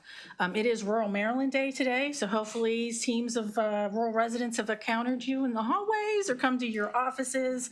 And I do want to recognize that we have our board chair, Susan O'Neill, and I've got our Rural Maryland Prosperity Investment Fund Committee Chair, Scott Warner, here as well, and staff and other board members in support of us today. I have our annual reports for FY24 if you're interested. They're pretty thick, but I'll give them over to staff so that you can get a look at that. And then at the end of tonight, we hope to see you all at the Taste of Eastern Shore over at the Graduate, one of the best receptions during the legislative session. But did want to just talk real briefly about our programs. As you know, we administer the Maryland Agriculture Education and Rural Development Assistance Fund, as well as the Rural Maryland Prosperity Investment Fund. We're oversubscribed each year. We get over $20 million in requests, over 200 applications. Last year, we were able to distribute about $6 million in support for nonprofit capacity building, small business development, infrastructure, healthcare, and regional economic development. We think our program's making an impact. We did an economic study over 4 years looking at the programs, and we found that we generated over $137 million in economic impact, created 1,100 jobs, and then $45 million in employee compensation. So we would ask that you please don't cut any further. We appreciate the $6 million, but if anything, if possible, we appreciate your support. Thank you for very the much. And what I would suggest is that that document you just read off with those bullets, you may want to leave them with us. We will. We'll do. As you do that, and you'd be proud to know that the folks that are here with you today have done a great job stopping us in the hallways. So. Great. All right. Thank you. All right. Thank you very much. This concludes the agriculture hearing, and next up will be Department of Corrections. Our analyst will get us started.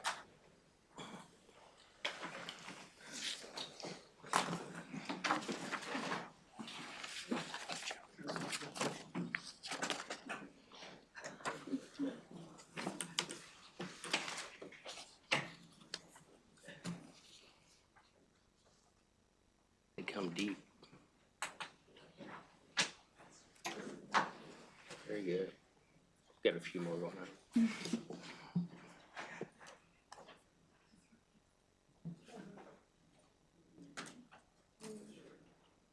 All right. Ready? Yes. Good afternoon. Thank you, Mr. Chair. My name is Catherine Barber, and today I will be presenting the fiscal 26 budget for DPSCS corrections.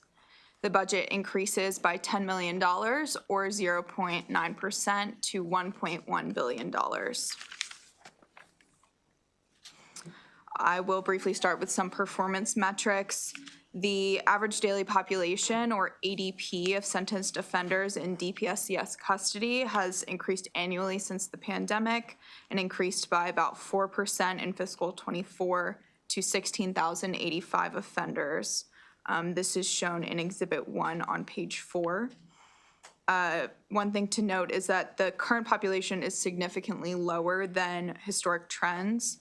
In fiscal 2014, the population was 23% higher than it is now. Turning to Exhibit 2 on page 5, the exhibit shows the monthly ADP since calendar 2019, with a dotted line representing the population if pre-pandemic trends had continued, and the light shaded area representing the population if current trends continue. And these two trend lines are set to meet in June 2024, indicating that the permanent effect of the pandemic on population growth could be minimal. Exhibit 3 on page 6 shows the shares of inmates across age groups. The average age of individuals in custody was 39.6 in fiscal 24, which is an increase of nearly 2 years from the pandemic. Additionally, there's been a 43% decline of young people in the state prison system since fiscal 2015. Turning to Exhibit 4 on page 7, the average length of stay in fiscal 24 was 7.6 years, which was a 2% decline from fiscal 23.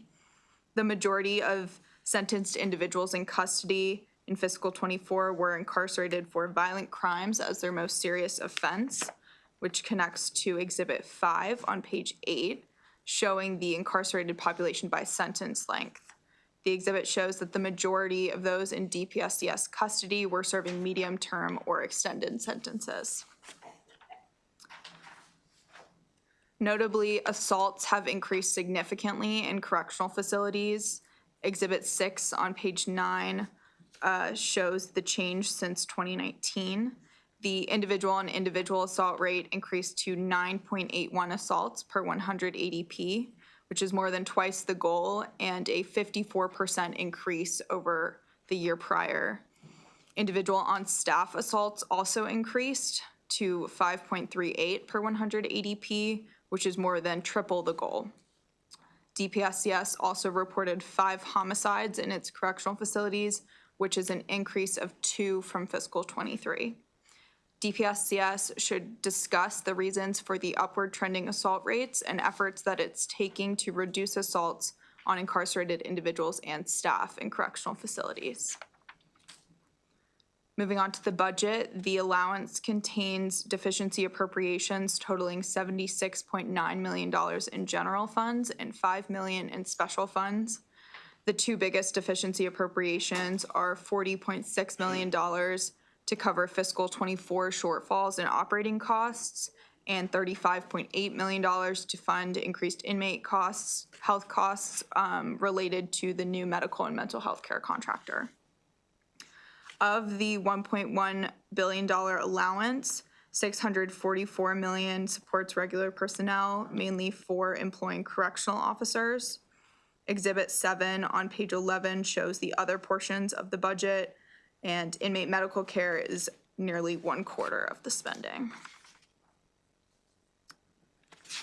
Exhibit 8 on page 12 breaks down the $10 million budget change into items and programs.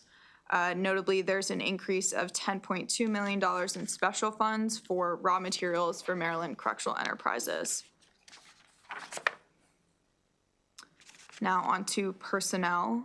The allowance contains 4,930 regular positions, which is a net decrease of 107 positions. The majority of this decrease is for correctional officer positions that have been transferred from corrections to DPSCS administration and reclassified into positions over there. Exhibit 9 on page 15 shows those transfers by category. As of January 2025, 4,296 of the 4,788 allowed correctional officer positions were filled, meaning a vacancy rate of about 10.3% for correctional officers. There are 4 issues discussed in this analysis. The first relates to the treatment of transgender individuals under the care of the state. Transgender individuals in the prison system are subject to extremely high rates of violence and sexual abuse from both correctional officers and fellow inmates.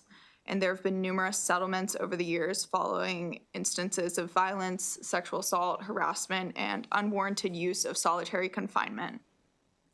According to DPSCS, there were 3 settlements involving transgender inmates in calendar 24, amounting to $835,000. These settlements comprise 38% of the total amount spent on settlements in calendar 24, despite these inmates representing less than half of 1% of the total population in custody. One settlement to note, in October 2024, BPW approved a $750,000 settlement, which was about half general funds and half special funds, paid to Amber Cantor, a transgender woman who accused 3 correctional officers of assaulting her and placing her in an illegal chokehold in June 2019 while she was on pretrial hold. This settlement notably establishes individuals with gender dysphoria as a protected class under the Americans with Disabilities Act, which gives them grounds to sue if they are mistreated or improperly accommodated. Housing of transgender individuals is governed by the Prison Rape Elimination Act, or PREA, which aims to reduce sexual violence in prisons and mandates that inmate housing be informed by a risk assessment of each inmate's likelihood of being sexually abused. This risk assessment is based on several factors, including their gender identity and their own perception of their vulnerability. Current DPSCS policy mandates that transgender inmates are housed based on their physical genitalia, and administrative segregation is optional for those who cannot be housed with others of their gender identity. However, it is illegal to require this housing solely due to someone being transgender. In current events, a White House executive order issued in January 20th, 2025, directs the U.S. Attorney General and the Secretary of Homeland Security to ensure prisoners are housed on the basis of biological sex. The executive order adds that, if necessary, the administration will move to amend part of PREA and provide quote-unquote interpretation guidance regarding the ADA to ensure compliance. An amendment to PREA will weaken protection standards for Maryland prisons and place transgender inmates at an increased risk of violence. DLS is unable to provide fiscal 24 data on the number of transgender inmates under the state's care because the JCR report due in October has not been submitted to the budget committees. According to a past report, there were approximately 72 transgender individuals in DPSCS custody in fiscal 23, which was 0.4% of the total corrections and pretrial detention population.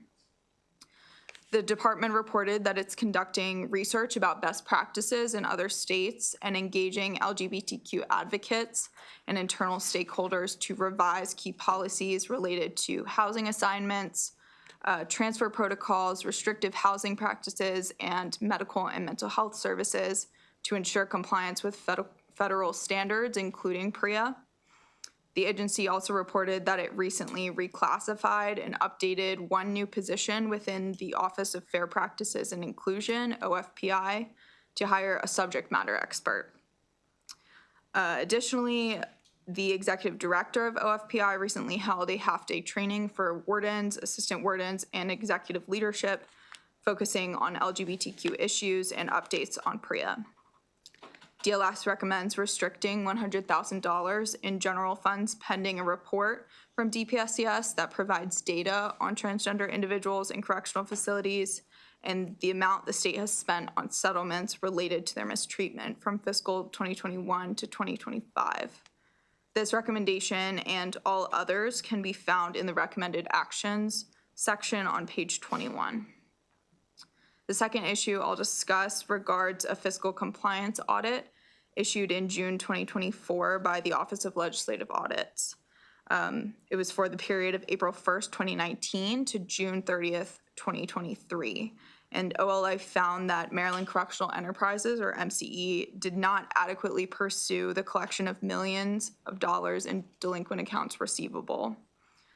As of June 2023, MCE was owed $12.9 million, of which $7 million or 54% was outstanding over 90 days. 97% of the total amount, or $12.5 million, was owed from state agencies, and $6.7 million was outstanding for more than 90 days. Based on state regulations, state agencies can't be referred to the central collection unit, which limits MCE's ability to collect these payments.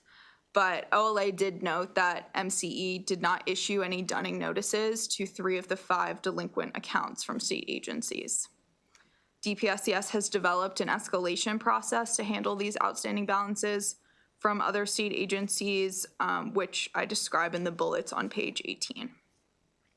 As of December 31st, 2024, MCE escalated the top 10 customers with the highest past due balances to the Secretary's office, and the Secretary is sending letters to the leaders of those departments.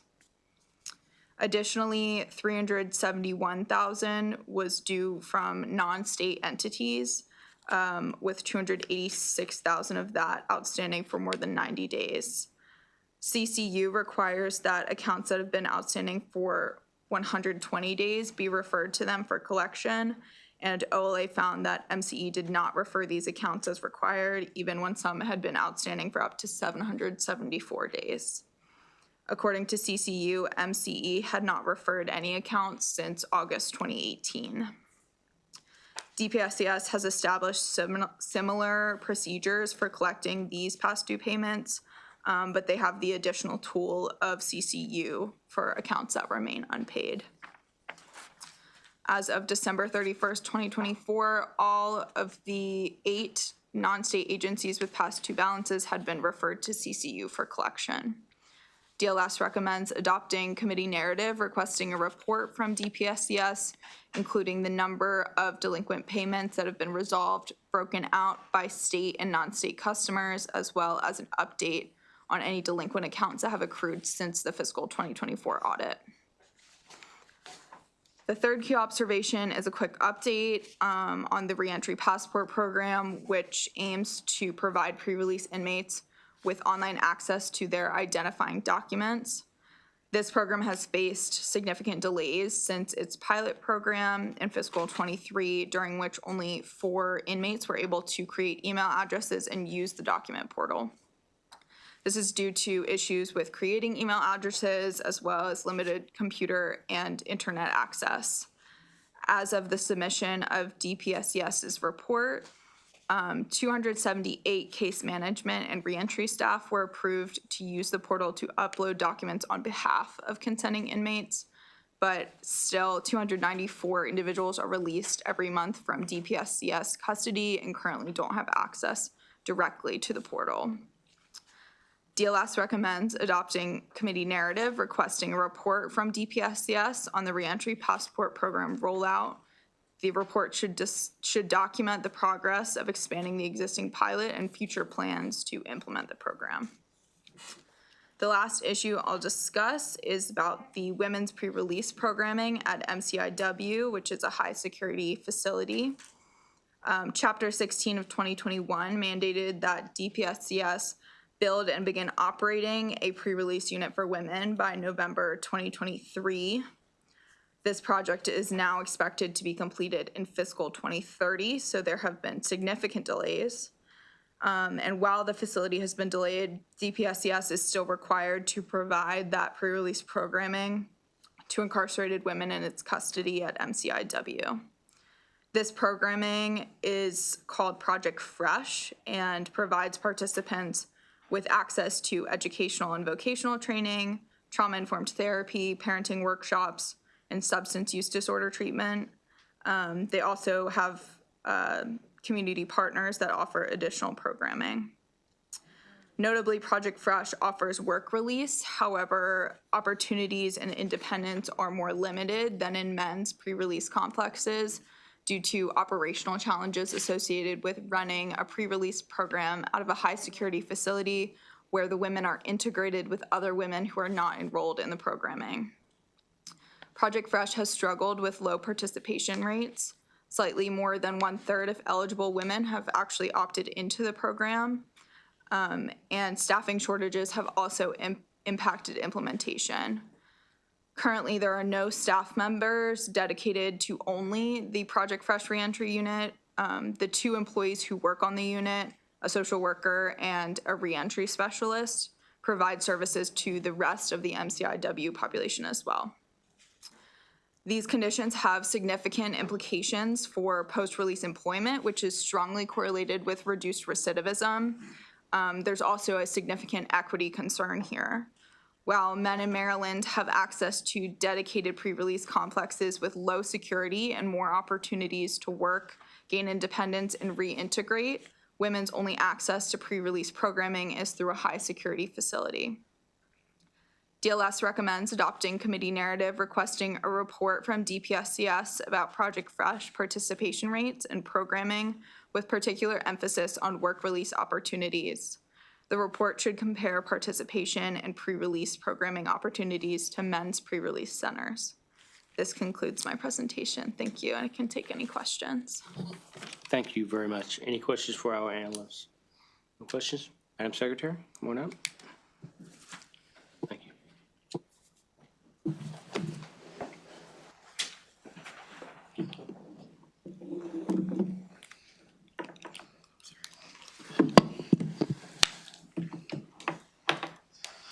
Good afternoon, Chair Jackson, members of the committee. For the record, my name is Carolyn J. Scruggs. I'm the Secretary of the Maryland Department of Public Safety and Correctional Services. With me today are Joseph Sadal, the Deputy Secretary of Administration, and Mr. Philip Morgan, who is the Acting Commissioner of the Division of Corrections. As always, we appreciate the collaboration with the Department of Legislative Services and Ms. Barbara's thorough report. I would also like to take time to thank you, our DBM analyst who's here with us today, Ms. Christina Jorge Tuyon, for the advice and guidance that she's provided during this budget submission. I would like to begin, as always, by recognizing the work that the staff within the Division of Correction does each day. These individuals do an incredible job upholding the mission of the department. Myself, a 30-year employee of the department, I'm honored to be here today testifying not just on behalf of the budget, but on behalf of those dedicated and hardworking individuals who come to work every day to uphold our mission. The analysis contains 1 issue for the department's response and 4 recommended actions. DLS has requested the department comment on the reasons for the upward trending assault rates and efforts that it is taking to reduce assaults on incarcerated individuals and staff in correctional facilities. The department's Intelligence and Investigation Division investigates all reported serious incidents that occur within our facilities, which includes assault on incarcerated population as well as those on officers and staff. Over the past 10 years, the department's sentence population has increasingly trended towards more individuals serving a sentence for person-based crimes, as the number of individuals serving shorter sentences for nonviolent offenses has decreased. This has resulted in an overall change in the incarcerated population, where the majority of the sentence population has committed at least 1 person-based offense. The department saw a sharp change over the past year as the number of individuals newly sentenced to custody for murder or manslaughter increased by 55% compared to pre-COVID periods. The number of individuals entering the department's custody for weapons-involved offenses also increased by 27%. Based on our analysis from investigators into serious incidents, the upward trend can be attributed to a sharp increase in the introduction of undetectable forms of contraband. In particular, there has been an increase in the volume of mail that has been laced with controlled dangerous substances, which are undetectable with current inspection practices. This is especially specific through protected forms of mail such as their legal mail. Recent interdictions and assault reports identify the relationship between assaults and increased attempts to increase synthetic cannabinoids, which are directly associated with violent assaults and are difficult or impossible to detect with standard drug testing methods. Contraband not only compromises the safety of incarcerated individuals, but also our staff and our visitors. It contributes to illegal activities, undermines the security of the facility, and often leads to violent incidents.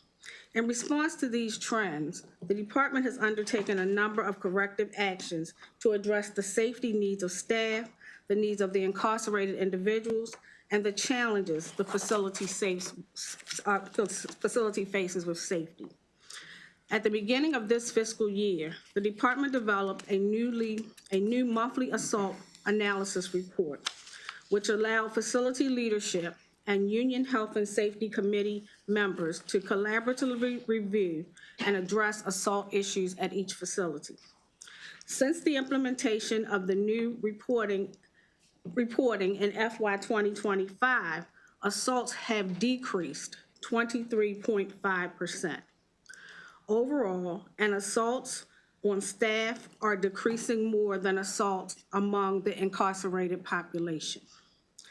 To bring more programming to the incarcerated population, the department has added additional training, education, entertainment, and cognitive applications to our tablets. The department has also continued to make correctional officer hiring one of the top priorities to reduce overtime and increase services for the incarcerated population. The latest academy began this week with 45 recruits enrolled. Over this next month, the recruitment unit has 11 community hiring events scheduled from the Eastern Shore to Western Maryland. Entrance level and annual in-service training includes lesson plans on implicit bias and cultural diversity training to aid staff in better mediating and de-escalating conflicts between staff and the incarcerated population. The department has also engaged in detailed PREA case review, which identified areas for policy and practice refinement to center II safety and improve the ability to identify risk amongst the most vulnerable and most dangerous.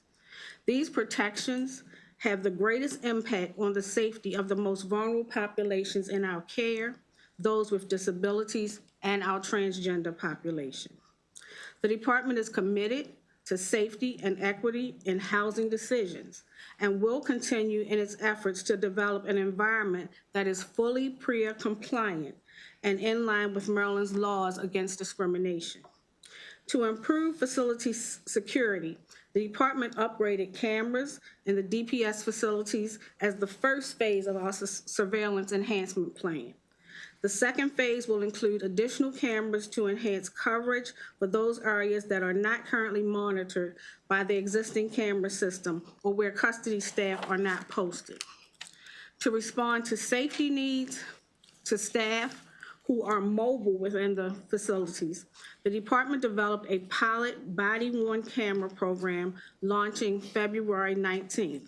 I'm happy to share with you today a sample of that body-worn camera that will be used in our facilities. Based on outcomes seen in other states, the body-worn camera technology that we are adapting, we expect the implementation of these cameras to have a positive impact on improving the safety in our facilities. Over the next 2 months, the pilot will be rolled out to 5 facilities, allowing the department to evaluate initial impacts and staff implementation needs. This technology has been shown to be a deterrent and de-escalatory effect even in early demonstrations in the department. This enhancement will also provide evidence in assault cases, supporting the department's ability to limit liability in potential settlement agreements and pursue charges for assaults among the incarcerated population. In conclusion, as always, I am very proud of the employees of this department, our dedicated staff, and my team of managers, and we are happy to answer any questions. Thank you, Madam Secretary. And before we get to the questions of the other members, I have a couple. So speak to me about, you stated that the assaults have gone down. Speak to me about the changes that were made, and maybe this, the changes that were made regarding trainings for your officers. So I think one of the biggest things that we did, and we started at the executive level, is we recognized that there was a need for implicit bias training. And so we not only trained executives, but we trained managers, supervisors, down to our line staff. We also included it in our annual in-service training now. And that's just because of the diversity that we have within our facilities for both our inmate population as well as our staff. And we wanted people to be cognizant of ways that they were reacting to those different areas of diversity, and that sometimes those ways that they reacted were inappropriate. Is there a report that's associated with that? With our, Your findings? with our through the trending going trainings? down? Yeah. So when you're testing, then the implicit bias phase and other phases about some biases that those who are in public safety who are engaging our public or engaging those that are detained, do you all have some sort of a report, from the instructors of the program or your assessments that are made? How often do you intend to implement these trainings? Do you have anything you can share with us other than the fact that you're doing the trainings?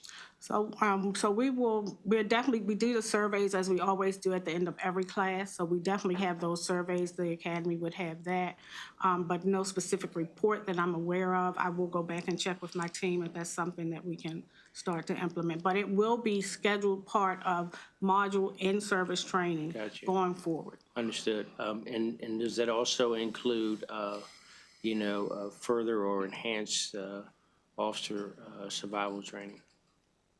Sometimes in-service trainings don't go physical as often as they need to. So, if I might, and I would love for, your Commissioner of Corrections to speak to that as well. I think it's important. It is very important that for those of us who are in these public safety positions to be able to defend themselves and to protect themselves, protect their colleagues, protect the civilian staff and others, and that is vital. So I would love to see that as well, making sure that that's incorporated. I am trusting that it is. That is a vital. That's the defense tactics module that is a vital component, as you know, as a career,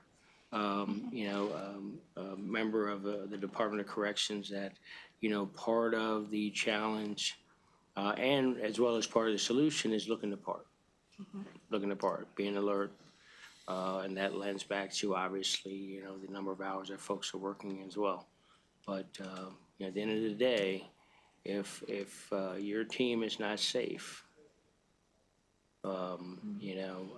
nobody's safe. So our defense tactics definitely addresses that. We are also currently reviewing page by page our use of force manual to make sure that our staff understands the means of confrontational avoidance and the various levels of force and when to use minimum force and when it's necessary for excessive force. And we are going to reissue that manual. It's, like I said, it's being updated literally page by page. My security operations team is going through it, and staff will be retrained on that as well. All right, thank you. And just a couple more before I pass it off. Information sharing. The National Institute of Corrections and other national organizations, regarding public safety, has periodic updates on policies or procedures. In this case, I'm talking about PREA. Any updates, any information that's shared up and down the chain with folks. And again, it includes not only the uniformed folks, but the civilian folks as well. Awareness is key. And I will also say this, the men and women who serve the Department of Corrections at every level and in every position have to understand the severity that's associated with that. And they also have to have a comfort level to come forward. So if you have a mechanism in place where your employees can actually, bring forth information that could be very sensitive information, that could be dangerous to them, and certainly to others, we would certainly like to know about that because it's important. Again, when I talk about the comfort level that must be created amongst your employees and the folks that are providing the service, 24/7 service, by the way, when things aren't going as they should, you have to have folks who are willing to step up. So we do have a departmental prayer coordinator, as well as the prayer hotline number is posted throughout all of our facilities. Like you said, it's a 24/7 800 number that's available, and any incident related to prayer is investigated by our investigations and intelligence division for resolution. Prayer and any other assaults that are going on in your facility. So I'm gonna pass it on for right now. I'll come back after some of the others. Senator Sullivan. Thank you, Mr. Chair.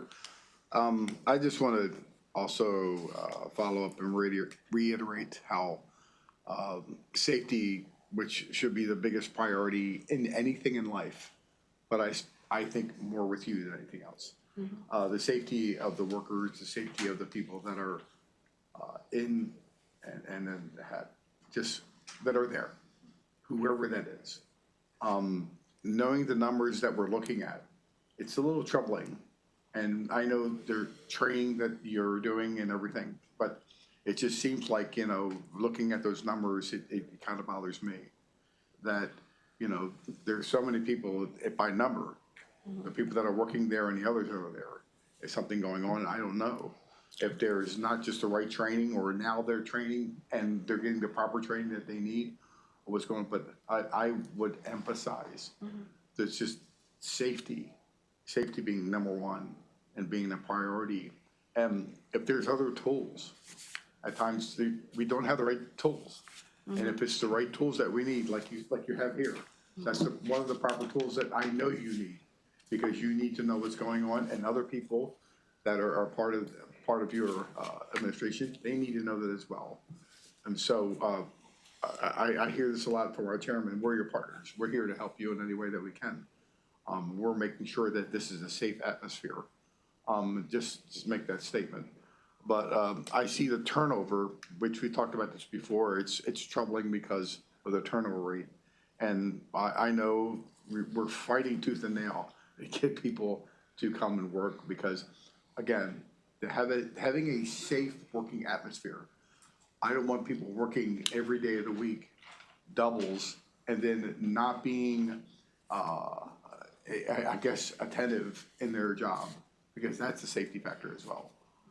So we need to find ways where we can get good, faithful workers that's going to come every day, that's going to work every day, but get the number up to where the people aren't working all the hours. And if there's something more that we need to do, that we can help this out. I know you're out there trying to get the workforce. I know the bonuses are out there trying to do what we can, but it just seems like the numbers are a little high. And I think we need to work on both of these important issues that I know to you, but are us as well. Thank you for that, sir. And yes, safety is paramount to me and to this department. But I think you also need to be mindful that we have a different caliber of incarcerated individual now. We are dealing with more violent offenders. So many of the same actions that they portray in the community, they portray behind the walls. And our staff, unfortunately, have to deal with that. So that's why we are doing the excessive training that we're doing. That's why the body-worn camera, we really think will be a deterrent, because immediately when that incarcerated individual sees that camera and that it's on, it is our hope, as it has done in other states, it will stop them from the action that they've done. And the reaction, correct. And it protects our staff, because a lot of the settlements that we've done is because of the absence of this footage that we didn't have, and our staff have done the right thing. And we want to make sure we're protecting our staff by doing this as well and having those body-worn cameras on. I want them protected like everybody else. Madam Secretary, before I pass on, so with the body worn cameras, your policy's intact? Yeah. Yes, we have worked with the union to create a policy. We do have a policy. We are going to roll out our first pilot at Patuxent on February the 19th. And then we have 4 other facilities we'll be rolling out: Eastern Shore, West Hagerstown, and Central Booking in Baltimore City. And the training commission's on point with that as well? Absolutely, yeah. All right, cool. It's great to hear. Senator Roosevelt. Thank you. I want to continue on the assaults. I understand, given the statistics, that the percentage of inmates have been more violent on the outside. I think that's your point, right? The percentage that we have inside now are the more violent offenders. Right, So- but my question is, if you go back like 10 years, when we had more inmates altogether, the proportion may have been smaller, but are the numbers actually bigger now than they were, say, 10 years ago? No, our APD has decreased, but you need to be mindful, in 2017, we had JRA enacted. Yeah. So many of the misdemeanors, where people I would know. have gotten, they're now citationable or I they're know that. graduated. I know So- that. So That we're affects not, that affects the percentage, but wouldn't affect the numbers. That's what I'm asking. the number of individuals that are incarcerated, The number of individuals who are incarcerated, who are violent, what you define that? it has increased, yes, In numbers, not just percentages. correct. Well, that implies one of two things to me. One is there's more violent crime being committed in the state than there was at that time. Or there's the same amount of violent crime, but more are being caught. Or there's a focus, the individuals we receive are based on arrest trends. Right. So depending on what the focus is of those arrest trends throughout the state of Maryland, that's who we get. So there may have been, say for when I was in uniform, arrest trends were the officers being in the community, clearing the corners, making sure that people were not performing misdemeanors No, I or understand. loitering and things. Arrest trends now are towards making sure the more violent criminal is caught. So those are the people that we're seeing come in. Those are the people that are staying with us longer. Okay, well, let me come back to that. For the analyst, is that something that you guys can pursue in terms of comparing data in terms of arrests? Because, I mean, this seems a big question as to whether there's more crime being committed, these dangerous crimes being committed and folks are being caught, or what's going on there. I can't speak to the statistics before they enter the No, but someone on system, your, but I think I could probably find you some information on both I think the department probably has data on the proportion of assaults per ADP as well as the actual numbers. You're looking for the gross number, right? Is that Yeah, what I think you're what is an asking for, ADP? just the total number of individuals? So that we're have talking violence? about like the difference between the rate of assaults, like once that they're seeing every year, or the just straight up numbers, which I think you're implying that if the total population in the prison system was higher 10 years ago, there's probably also a higher number of total violent offenders in the prison system, but necessarily the share might be different. I am saying the share might be different. What I'm trying to understand is relate.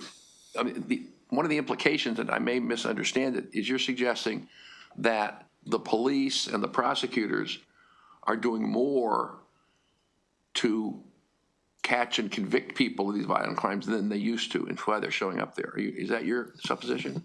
My position is that the sentence population that we are receiving I know. are more number one felony offenses. They are the murderers, they are the rapists, they are the arsonists. Right. That's different. My question is to the analyst is try to relate that to arrest figures and conviction figures. I Because think- those are, I mean, that's the issue. That's partially a question for judiciary, because they would have more information on those arrest figures and the Okay. trends in terms of that, but I can certainly get you That'd be great if you as look much into it. information as I can. I'd appreciate that. We'll have Jacob follow up on that. Okay, you understand what I'm saying, Mr. Yes. Chairman? The second question is, you implied in the earlier statement that drugs getting into the prisons are a big piece of it. Again, impressionistically or statistically, of this increase in assaults, particularly the inmate on inmate, I mean, do you think like 80% of the problem is the drugs, or 20% of the problem is the drugs, or 50% of the problem is the drugs? Or do you have any idea? So what I can say to you is that the drugs coming into the facilities have become very creative. And a lot of it is now coming through our legal mail. I know. And they are able to spray paper with things such as Raid that you can get in Amazon, which is not detected by our dog. It's Raid. I understand. But individuals are, they're getting high off of it. They are also able to immerse paper in those types of drugs that are coming in. So we are seeing them come in again, and I'll let my commissioner go through some of that, but we're seeing them come in at higher rates just because of the creativity that they now have with it. We open the regular mail. Regular mail has to be opened in front of the incarcerated individual. Okay. And it's not always detectable by, as the Secretary alluded to, testing methods. I understand. And you have, and I've seen videos of those individuals who have smoked that paper and what it does to them. And it acts sort of similar to PCP, where it is just, their bodies do crazy things. And it's violent. And you watch this, that it happens. And just the way and manner, some of the stuff that comes in through the mail, you're not gonna find it. I believe you. What I'm trying to understand is, do you have any sense of scale in terms of the uptick? I don't have the chart in front of me, but in terms of the uptick in inmate on inmate violence or inmate on correctional office violence is related to exactly what you're describing. People go crazy when they're on drugs. I got that. Is that most of the problem, or is that not most of the problem? Maybe the question, ask you that way, would be the way to do it. I would say it does relate to that, because if you know you're a supplier and that's coming to you, and let's say we find it, now your supply's off, but yet you've collected money from the senator. So somebody owes something. So someone's going to come after you. Right. And that creates the violence as to where it comes from.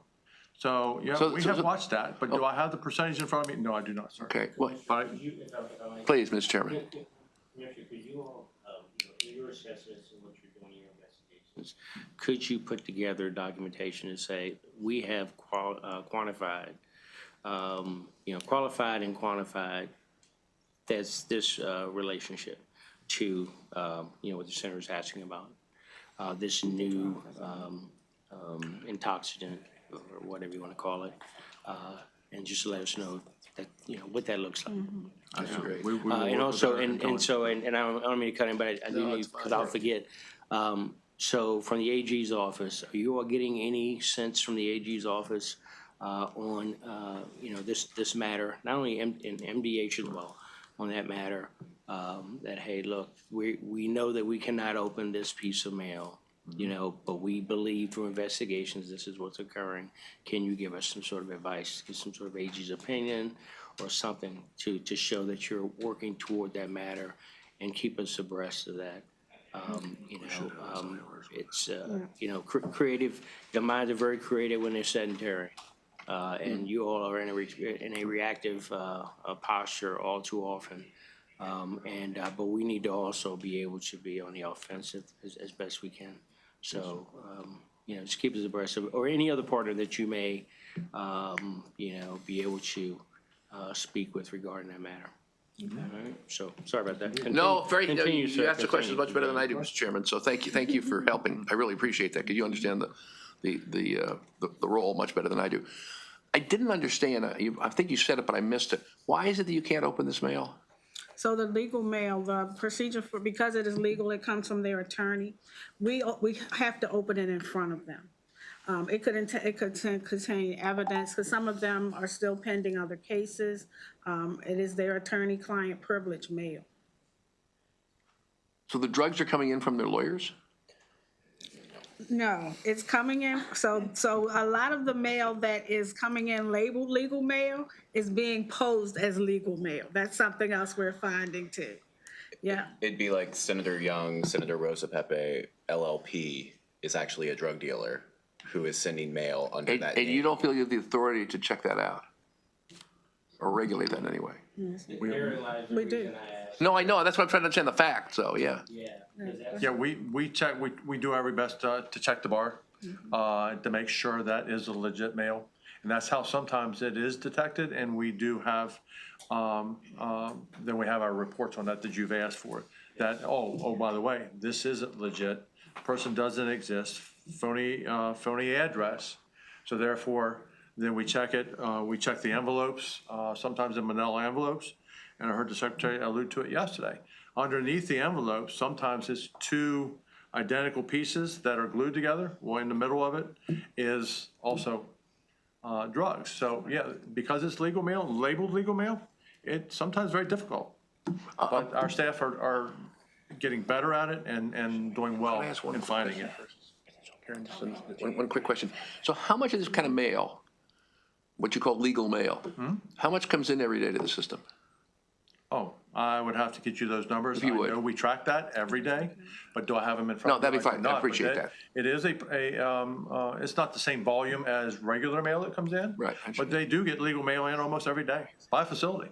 Absolutely do. We talking about what we're doing. Yeah, and kind of to that point, look, this is a correction-wide, nationwide problem with mail, right? Like this isn't something specific to Maryland, but with that, there's a lot of really exciting technology and solutions that are currently being developed across the country on how to deal with exactly this problem. And that's something we are looking into. That's something we've done some market research on. So to your point, as far as trying to be proactive, we have absolutely identified the problem, but it's now trying to find what is the appropriate and budget-sensitive solution that will allow us to ultimately try to eliminate these sort of occurrences. That's great to hear.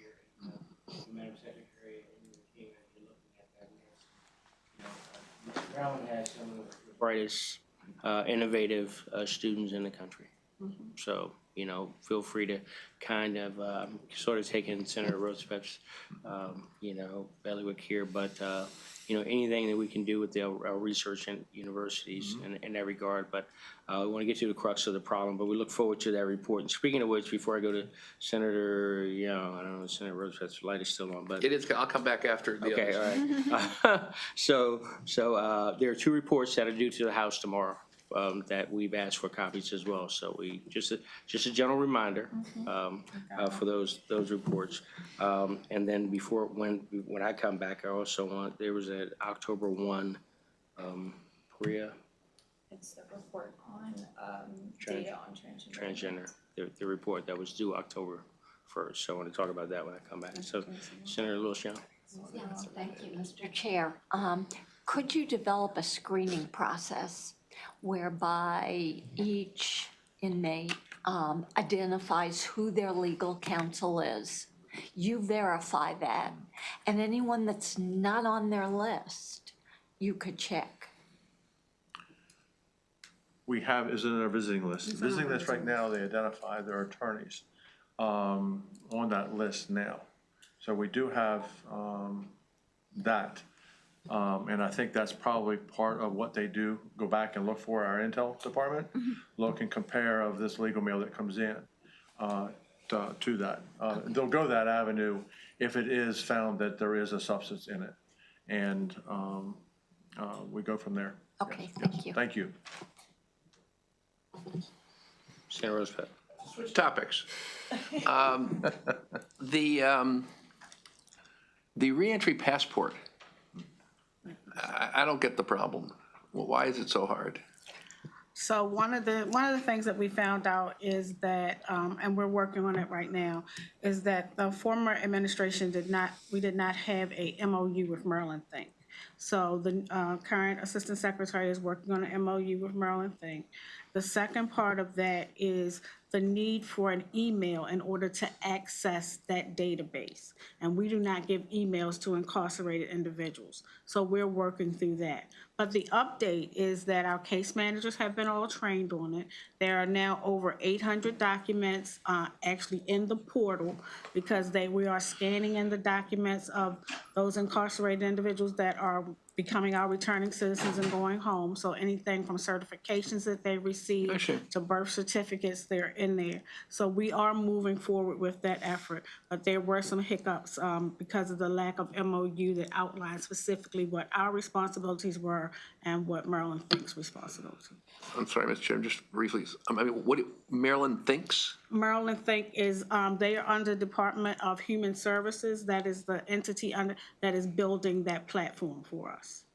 And so the platform doesn't exist? It does exist. It does exist, but we continue to expand on it as we see. They have other modules. If you go to Maryland Think, there are other modules from other state agencies that's connected with that as well.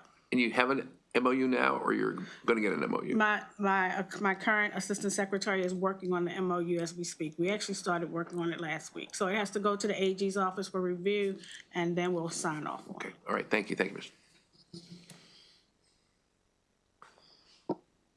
I'm sorry? Oh, I'm supposed to chair this. I'm sorry, that's what I missed.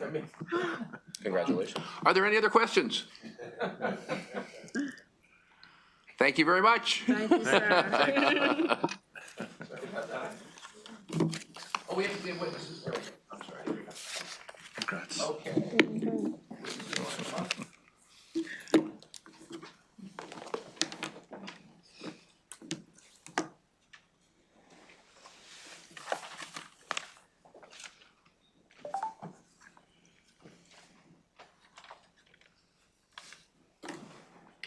Anyone else coming up to testify? I think you have more people that can. Oh, do we? Okay, I'm sorry. I thought there were six. I see three. I see four. I'm saying four. You're right. Four, and then there are two more. Okay. Well, whoever wants to come up first, fill the chairs, and then we'll follow up. Okay. Whoever gets there first, yeah. First in, please. I'm here in Beth Tomasello's place. She had to go to another hearing on this issue. I'm Fran Rothstein. I'm past president, as is Beth, of the Montgomery County Women's Democratic Club. WDC is a member of the Women's Pre-Release Equity Coalition, which has been working since 2018 to get at least one pre-release center for women in a state that has multiple pre-release centers for men. I want to thank particularly Chair Jackson, this committee, and Ms. Barber for your continued oversight of the Women's Pre-Release Program. We are here again this year because the Gender Responsive Pre-Release Act was passed and has made little progress, but we've made little progress toward compliance. That law required a women's pre-release center to be completed over a year ago. Ground has not yet been broken. Right now, women really get the short end of the stick in so many ways. Women in pre-release are part of the are housed in the general population.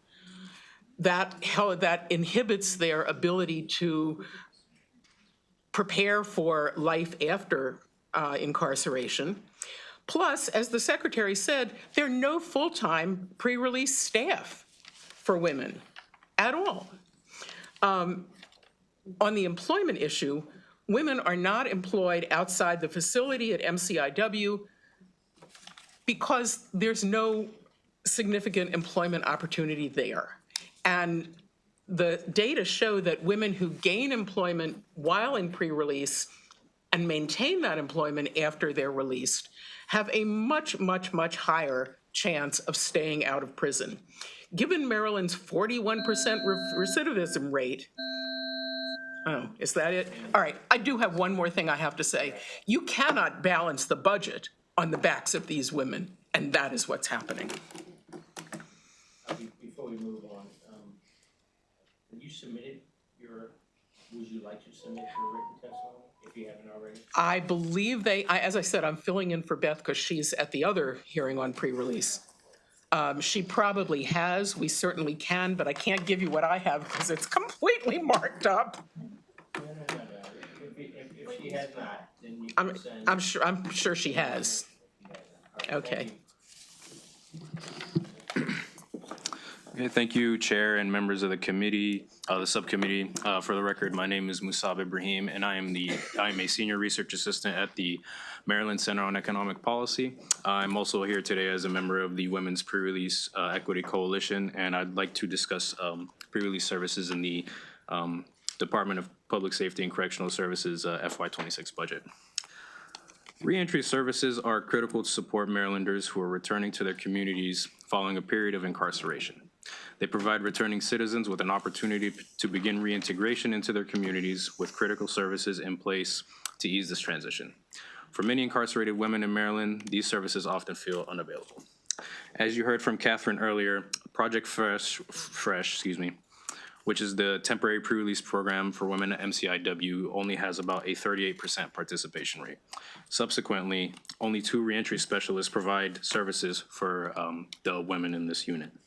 Pre-release services should be funded adequately to support full participation and successful reentry.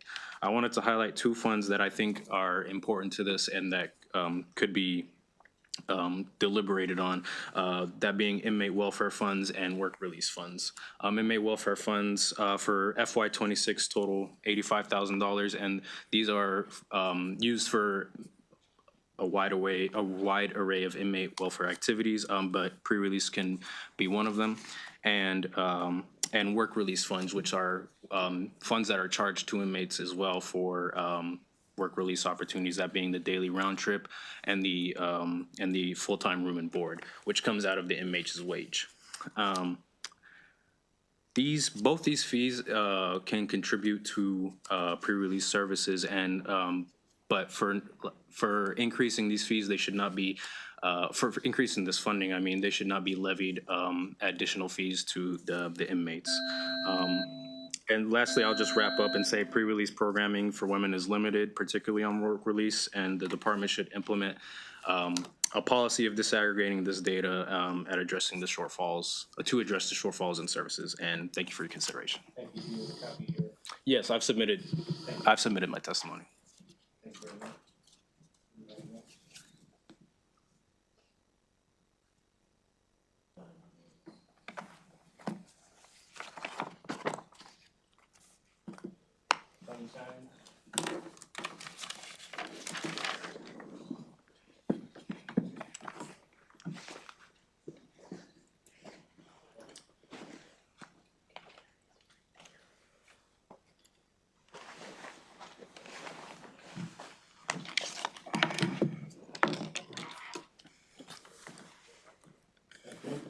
Good afternoon. Sure. My name is Denise Gilmore. I'm the Legislative and Political Director with AFSCME Maryland. You have a written testimony, so I will cede most of my time to these guys. But I just want to state, we are firmly opposed to cutting over 100 correctional officers from the budget. Look, we've spent a lot of time talking about assaults. Some of these assaults, you've heard, most of them are person on person. The only way to reduce them is to have more eyes on folks in the prisons. It's to have direct supervision. If you have one correctional officer responsible for supervising multiple housing tiers, you're not gonna be able to intervene to stop some of these assaults. Our interest is in keeping our members safe. It's in keeping incarcerated individuals safe. It was just 2 years ago that management did a staffing analysis. They did their own. They concluded that the prison system was about 2,500 correctional officers short. We did an analysis. We said 3,400, right? Either way, we stipulate that there are thousands of correctional officer positions missing that we are short out of the system. And by further reducing the number of correctional services, we are only going to continue getting people hurt, if not killed. So we are firmly opposed to cutting the budget in this way. The last thing I'll say is that just because the panel before us talked about the pre-release, we are in support of the women's pre-release as well. But look, if it's the pre-release, if it's any program that we're trying to do, the only way we're staffing that program right now is through mandatory overtime. That's how we're staffing this department right now. These folks are working 16-hour days multiple times a week. That is not a sustainable way to staff this department. Since 2020, we have spent over $150 million on overtime costs alone. That is enough to hire hundreds, if not thousands, of correctional officers, but we are choosing to do overtime instead, and it's a disgrace. Thanks.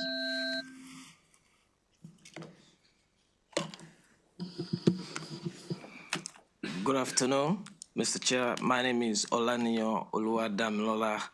I'm a proud correctional sergeant for this department, and I'm proud president of Local 1678.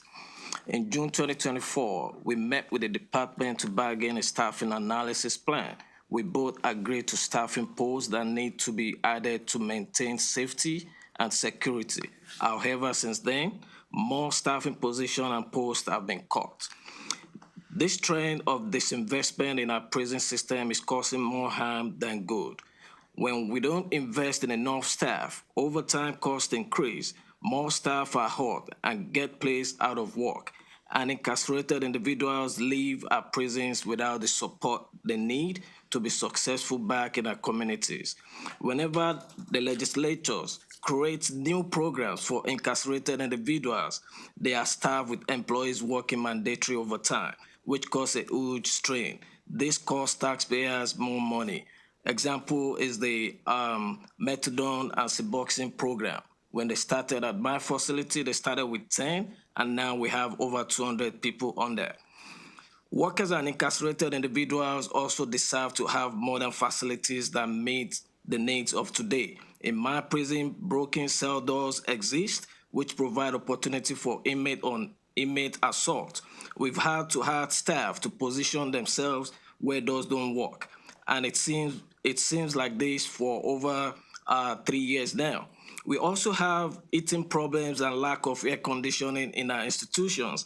The incarcerated population suffers the most because when it's cold or hot, it is to the extreme in their cells.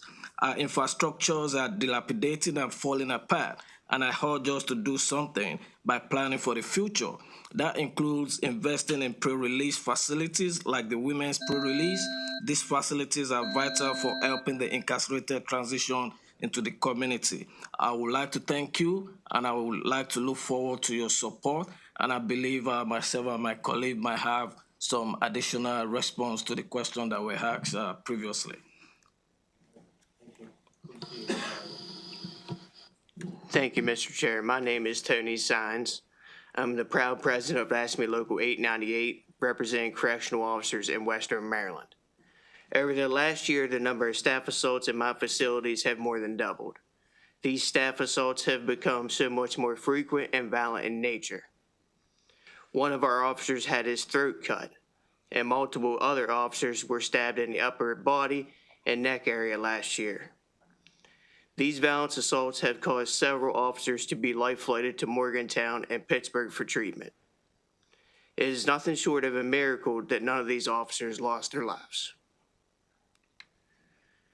Lack of direct supervision over incarcerated individuals has led to a spike in inmate-on-inmate assaults and murders too. More staffing leads to safer facilities for all. We must act now and do something to address this short staffing crisis. With this short staffing issue, we are unable to run programs and shops for incarcerated individuals we house. At times, we are lucky if we have enough staff to make sure we have 1 hour out-of-cell activity per day, causing further tension. While ASME and DPSCS have been working together to do what can be done to maximize safety, there is only so much that can be done without enough staff.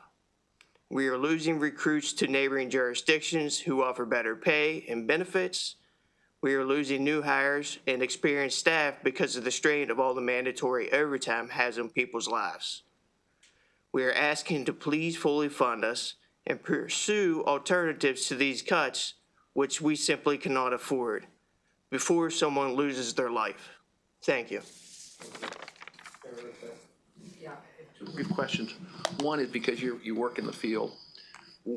What is your impression of the cause of most of the assaults?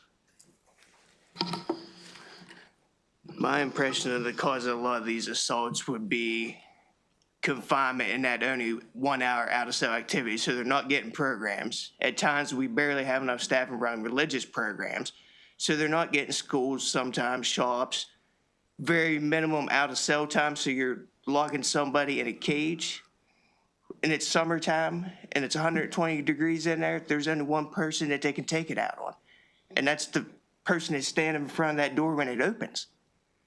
It don't have to be that they spited them or did something. It's just that's the person that's there. That's the opportunity that's presented, and I'm going to lash out on that person. And in addition to what my colleague just said, we can attribute that to the drug that are coming in, because the way they come in, when we do multiple searches, we will rarely find this drug. It comes in paper. They cut those paper into small little pieces. So we are actually looking for drugs that, I mean, if we don't have eyes on them, we can barely find them. Just yesterday, I was actually responding to one I had that took K2, and it was on the floor. And what I had to do first was to restrain his leg and his hand. When the nurses came and gave him Narcan, the reaction it brought out was actually aggressive. And if I had not restrained him with those pieces, the nurses or staff would have been kicked or hurt. So their reaction is really, really hard when they come back. And also, we need to look into the gangs. We have gang members in the institution, so their activities involve assaulting non-gang members. Their activities involve getting money or commissary out of people that are not gang members. So that brings up the assault on I and I. One more question, Mr. Chairman. I'm sure you know the answer to, because you know more about this than I do, but I don't. Gang activity and, as the secretary talked about and her staff talked about, drug activity where it's a business proposition. I gave you money, you didn't get the drugs. That's different from freaking out because of the effects of drugs on your head. I'm just curious, in terms of the violence related to drugs, is most of it related to sort of gang, business disputes, or is most of it related to you take a drug and you freak out? I think majority of that would be to gang disputes, and it's a power over the money. Okay. In my opinion. The drug problem has been around forever. Sure. It's just changed in how they get it, where they can't be drug tested or it doesn't test itself.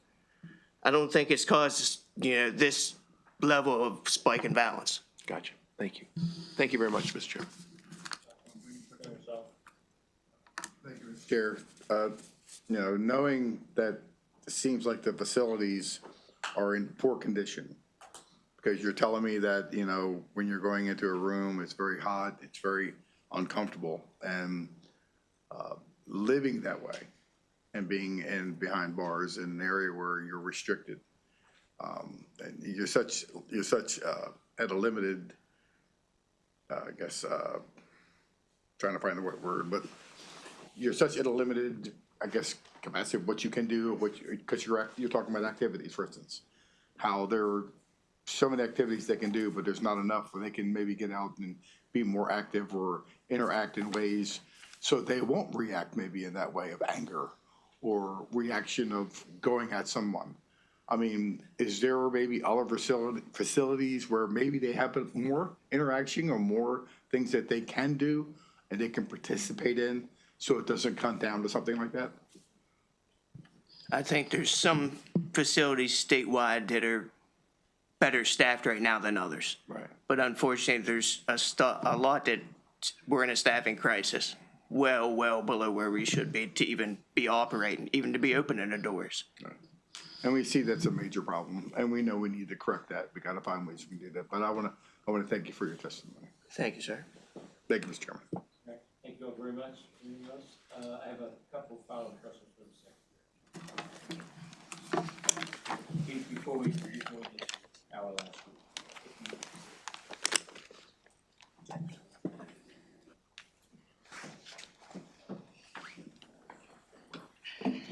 I apologize, Madam Secretary. I was trying to check on my testimony for my bill downstairs in JPR, but JPR is doing JPR things, and I'm not even close on the list yet. So, I didn't miss a thing, I don't guess, So a couple of things, Madam Secretary. I've heard this more than once. I recall that there was the members of the union put together, did a time and motion study, workload indicator report. Your administration did the same. Where are we with that? We'll talk about the staffing analysis. Staffing analysis, yeah. So where are we with that? Yeah, so we worked together. I think we ended up in agreement on 98.5% of the posts. There were a handful that there was some disagreement about. We should be awarding, waiting on DGS actually, hopefully in the next week. There's a new staffing analysis procurement that went out, which should be awarded in the next week or so to begin this yearly cycle of getting the staffing analysis done as we're supposed to. Okay, keep us informed, keep us up to date.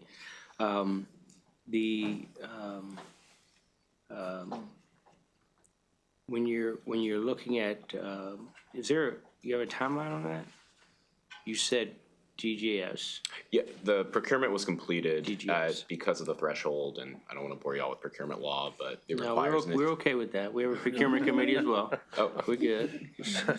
You won't bore us, trust okay. us. So. If it's over 100,000 but less than 200,000, it does require DGS's approval. They just basically dot your I's, cross your T's, make sure the contract's all good, but it doesn't require BPW approval, which obviously expedites the ability to award and start the contract. And we're going to be working with AFSCME in the actual application of that staffing analysis to make sure that they're partners in this and that we're able to go throughout the year. That's what's most important for us, and please keep us up to date with those BPW. No BPW on this one. Not on that one. Not on this one. Hopefully never. Some other ones. Classes. I know you have a class that's about to graduate. You mentioned that earlier, and I wasn't able to come back. How many classes you have scheduled this year? I have that information. Okay. While you're doing that, let me move on to another question. Some of the things we spoke of before I had to step away, and some of the things that some of the members spoke of. So, your intel units, are you fully staffed in those units? Do we have an Our Intel Investigation Division. We're down about 4 or 5 investigators that we're actively hiring right now. How's that impacting your entire, you have a lot of facilities in the state. So we have intel officers and intel investigators in every facility. Gotcha. Every facility is assigned. But then we have a separate, which is our main intel and investigation division that also assists with those as well, so that there is no bias in that investigation. We'll send it to them. And so they're the ones that are right now seeking application for investigators. But there is an intel, at least at the rank of captain, in each one of our facilities right now. So there's no negative impact on that staffing? No. Okay. Before we go, so here we are with the BPW piece. So from a working conditions standpoint, when you have I've been through all your facilities, as you know, and there are some facilities that probably shouldn't, they're like borderline needs a lot of work. So do you have any capital projects that are in line, and we'll be moving into that realm, but I want to know, to be prepared, are there any capital projects that you have in mind that you want to kind of let this side of the house know about? A couple of us are on capital, but that's important because working conditions is huge, and as was mentioned by staff and as we understand, conditions lend to behavioral challenges as well. Yeah, so we've, as I'm sure you're aware, having been to those hearings and being as part of that committee, there was a significant critical maintenance backlog within DPSCS. We've had some really great conversations with DGS recently, and I think we're kind of resetting that relationship in a positive way to ensure that public safety is what we believe is given, the reference to the necessary criticality that our 24/7 operation is. So we have we've recently sent them a number of projects that we think are the most critical that we're very hopeful will be funded in the new fiscal year to get to completion. Can you share that? Can you share that with us? I'm pretty sure, yes. Madam Secretary, I'm sorry, say that again, sir. can you share that with us? that Absolutely, list? we will. That priority listing? Absolutely, I we just, will. he said he was pretty sure. I wanted to make sure. Absolutely, we will. Right? So that's important for us and the priority. Look, I think a lot of things we find out, particularly public safety versus the other, important functions of government. Public safety is different, as we all know. And when those who make decisions in government may or may not understand public safety and understand that everything that is used in the public safety world and our health department world, in the Department of Health, are operated on a 24/7 basis. That includes those, locked doors, open and closing all day long, or vehicles or equipment or manpower. All those things come into play, and sometimes we need to reiterate those to make sure that folks understand this is not a 9-to-5 environment. And so when you need equipment or you need, capital items or the like, anything that you need, again, I can't say it enough, let us know so that we can push, because we ask these questions because we're the appropriators. And we need to understand that, you and your team, as well as, the union, because they come to us often, as they should, that every effort is being made to make sure that a safe environment is created so that you all can provide the services that are necessary. And the best way for us to, to have some assurance is that, we're in the loop as much as we can be. And when we're fighting for those dollars this year more than any other year since I've been here, it's going to be vital to make sure that, what gets prioritized is going to need the nudge of members. So. We appreciate that, sir, and thank you. And I just want to kind of follow up on something that Sarge says that works down at JCI as related to the cells that need to be fixed. We just got funded for the money so that we can put the feed-up slots in those cells so that they don't have to open those doors all the way, and they're able to have that slot there, that secure slot, and to actually lock that slot. So that's a project that we're working on. And again, like the DSA has said, I specifically talked directly with Secretary Chaudry.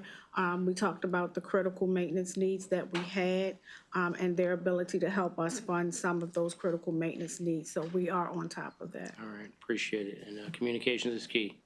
Absolutely. Communication, make sure that, you all have to, the facilities are only as safe as the policies that are in place and the men and women that are manning it. So make sure you communicate with them. If they don't know, and when they come to us and we don't know, so let's just try to work as best we can together.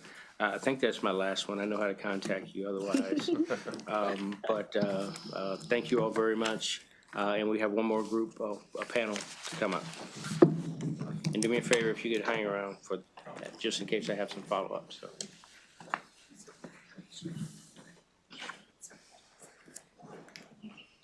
Thank you.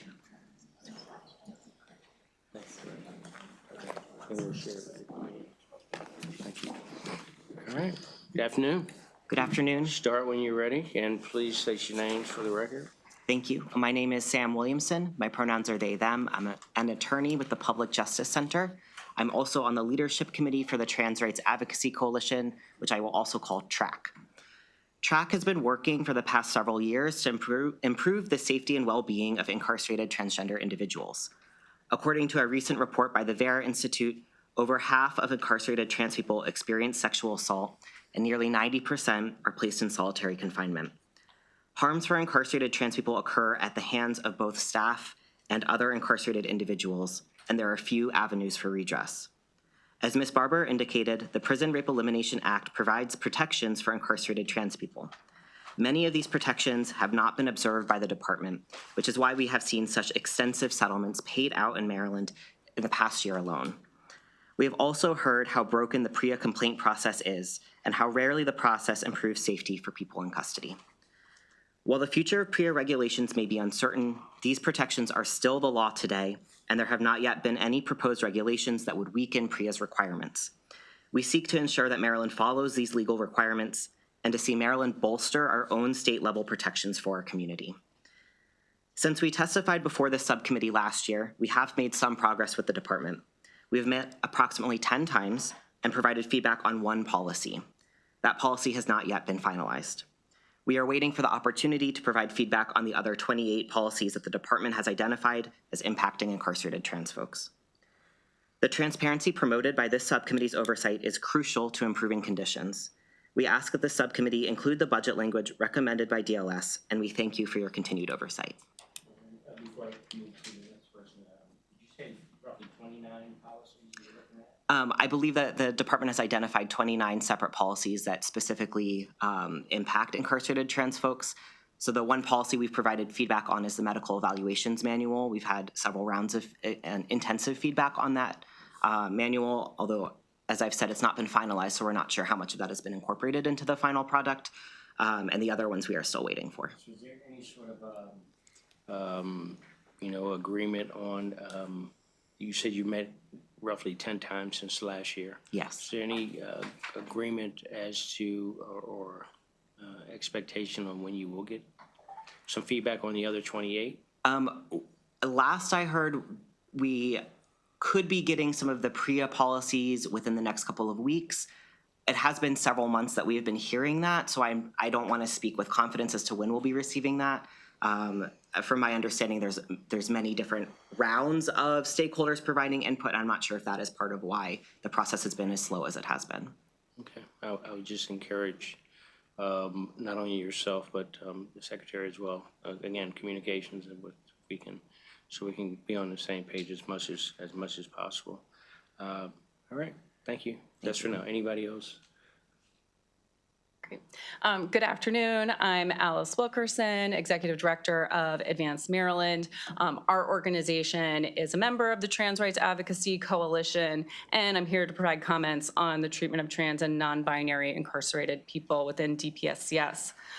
Trans and non-binary people are incredibly vulnerable nearly everywhere, and this is especially pronounced in confinement settings. They're nearly 10 times more likely to be sexually assaulted than other incarcerated individuals, and to be illegally placed in solitary confinement, including for their own protection, along with a host of other heightened risk factors as detailed in TRAC's written testimony last year. We really thank this committee for your ongoing oversight and attention to this issue. Your support has been instrumental in opening communication between DPSCS and advocates to discuss urgently needed policy reforms.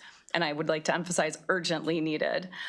You may recall last year in response to the 2023 JCR, DPSCS submitted a report addressing the treatment of trans individuals, and TRAC members testified last session about our detailed analysis of that report, documenting numerous alarming admissions and omissions, including rights violations under federal and constitutional law. We are grateful to the Secretary and DPSCS for the good faith efforts that have been made since the hearing last year. As Sam mentioned, as we were just discussing, we've been given the opportunity for 1 out of 29 policies, which is extremely slow. And we are very concerned about how slow and insufficient that has been. And as you have mentioned before, we're also still waiting for the report as required from last year's JCR. But we look forward to continuing to work with the department to make needed progress and for this committee's continual oversight. And given the proliferation of attacks on the rights and humanity of trans people, it is more important than ever that we work together to protect those who are the most vulnerable in the state's custody and care. Thank you. Any questions from members? I have a few. Actually, it's Madam Secretary, give me an assessment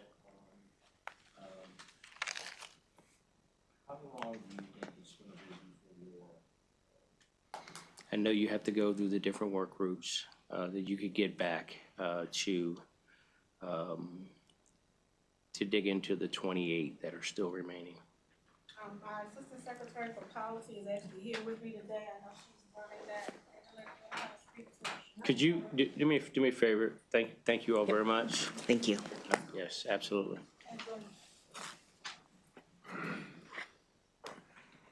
I do appreciate you all staying in the room.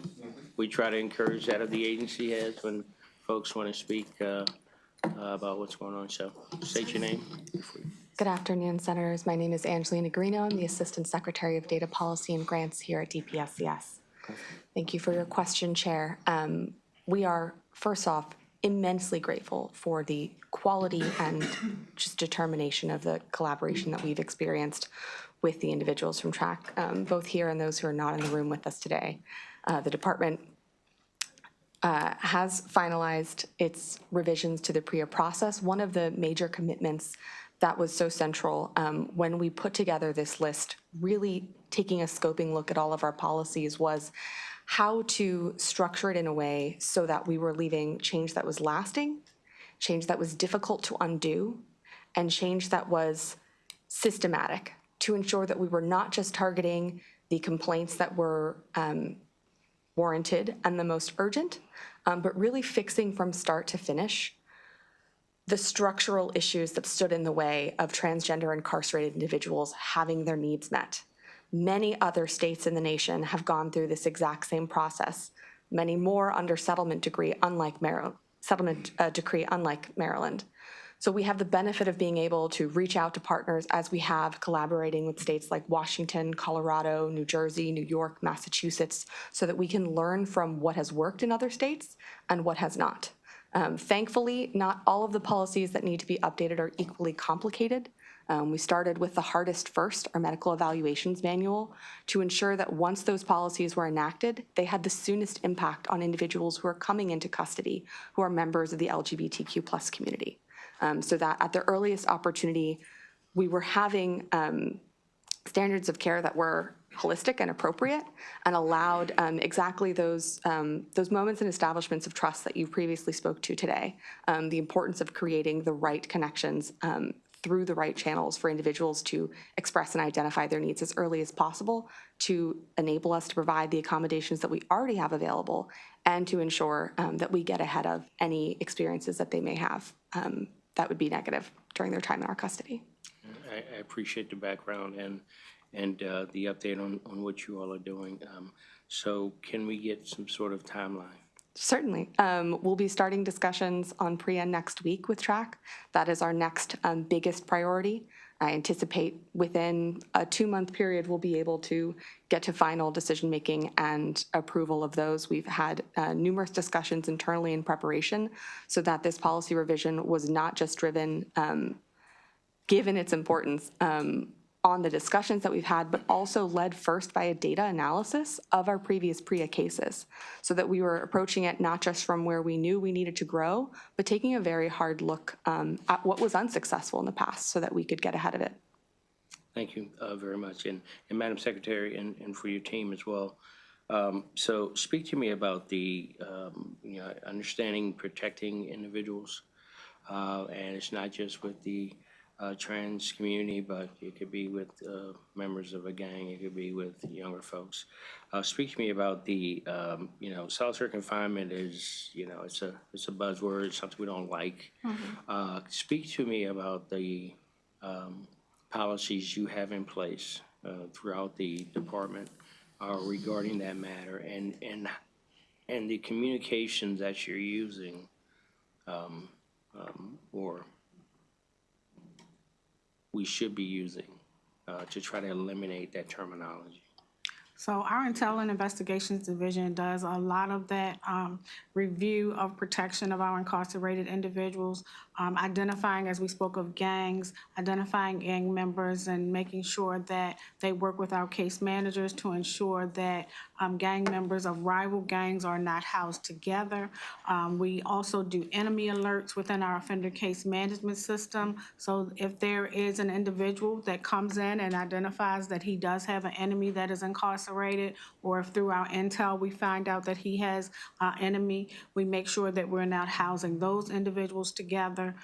We also listen to phone calls to ensure that we are getting intel information that could negatively affect the environment within the institution, and we then manage that institution and make the appropriate changes as necessary based on the intel. So there are various mechanisms that we use, and every time that we get that intel information and it is shared, then we adjust accordingly. Policy driven, correct? Every bit of it is policy And driven. also, how does that associate with the trans community? So with our trans community, it's no different than any of our other population. We want everyone to be safe, including that population. So the same mechanisms are used for them. I'm happy to say we looked at our count this morning. There are approximately 99 transgender individuals in our population. And be mindful, these are individuals that have identified to us that they are transgender. There are some that have requested that they be on cell restriction or an administrative segregation because they do fear for their safety, and that is a request that they have a right to make, and we have allowed them to do that. So you're also before, the trainings we talked about earlier with your staff, that is incorporated as well. PREA is a required training module. Gotcha. I do understand that. But I mean, as your population right now, you said you have 95 self-identified. 99 self-identified. Yes. Members. So your trainings include for your officers and staff to be mindful of this body of folk as well. And in addition to that, Madam Secretary, sometimes when we have folks assigned somewhere a little bit too long, or assigned with a certain population a little bit too long. As a professional, I know you understand that, sometimes some folks, we have to, build a better, an enhanced bench of folks who can kind of, a cadre of folks who are professionalized to be in the care and custody of folks, because we have, any human being is delicate. And they weren't being treated properly, as well as those who are charged with the care and custody weren't having the proper training as well. So I just want to stress it as best I can as we're moving through this, and you all are working together to make sure that, as with every other population that you have, that we're making sure we're meeting that. This is we want to get to the point where we get the report. And this is part of our annual that we're just talking about, any policy updates we need to be thinking about, so we can, again, we want to walk through this with you, so. And so that's why the implicit bias training was very important. Also, any policy updates after we have completed them, the staff awareness will be done. Training is done during roll call so that they know that there are changes to the policy and what the expectations are. And then it's enforced by supervisors within the facilities. Thank you.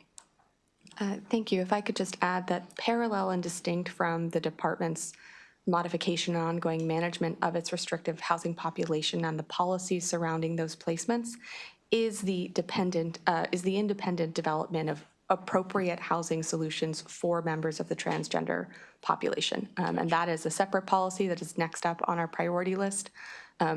Key to that is understanding who the right individuals are to be making those determinations. And one thing that we have learned over and over from our partnership with TRACT is that a necessary voice in that needs to be the individual who's affected. And other states who have been able to find these creative solutions within the bounds of state and federal law, within the existing room in PREA, which does require us to find those alternative solutions before restrictive housing is considered. We've been able to see what those best practices are, and that's what we'll be focusing on moving forward to reduce the number of individuals who are on restrictive housing. All right, thank you. Anything else from the panel?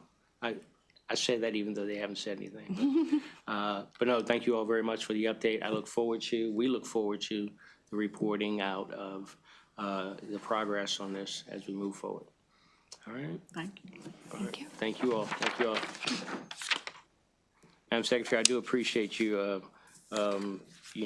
working with us and on these many reports we're asking you to give us. So this concludes our hearing. Thank you all very much.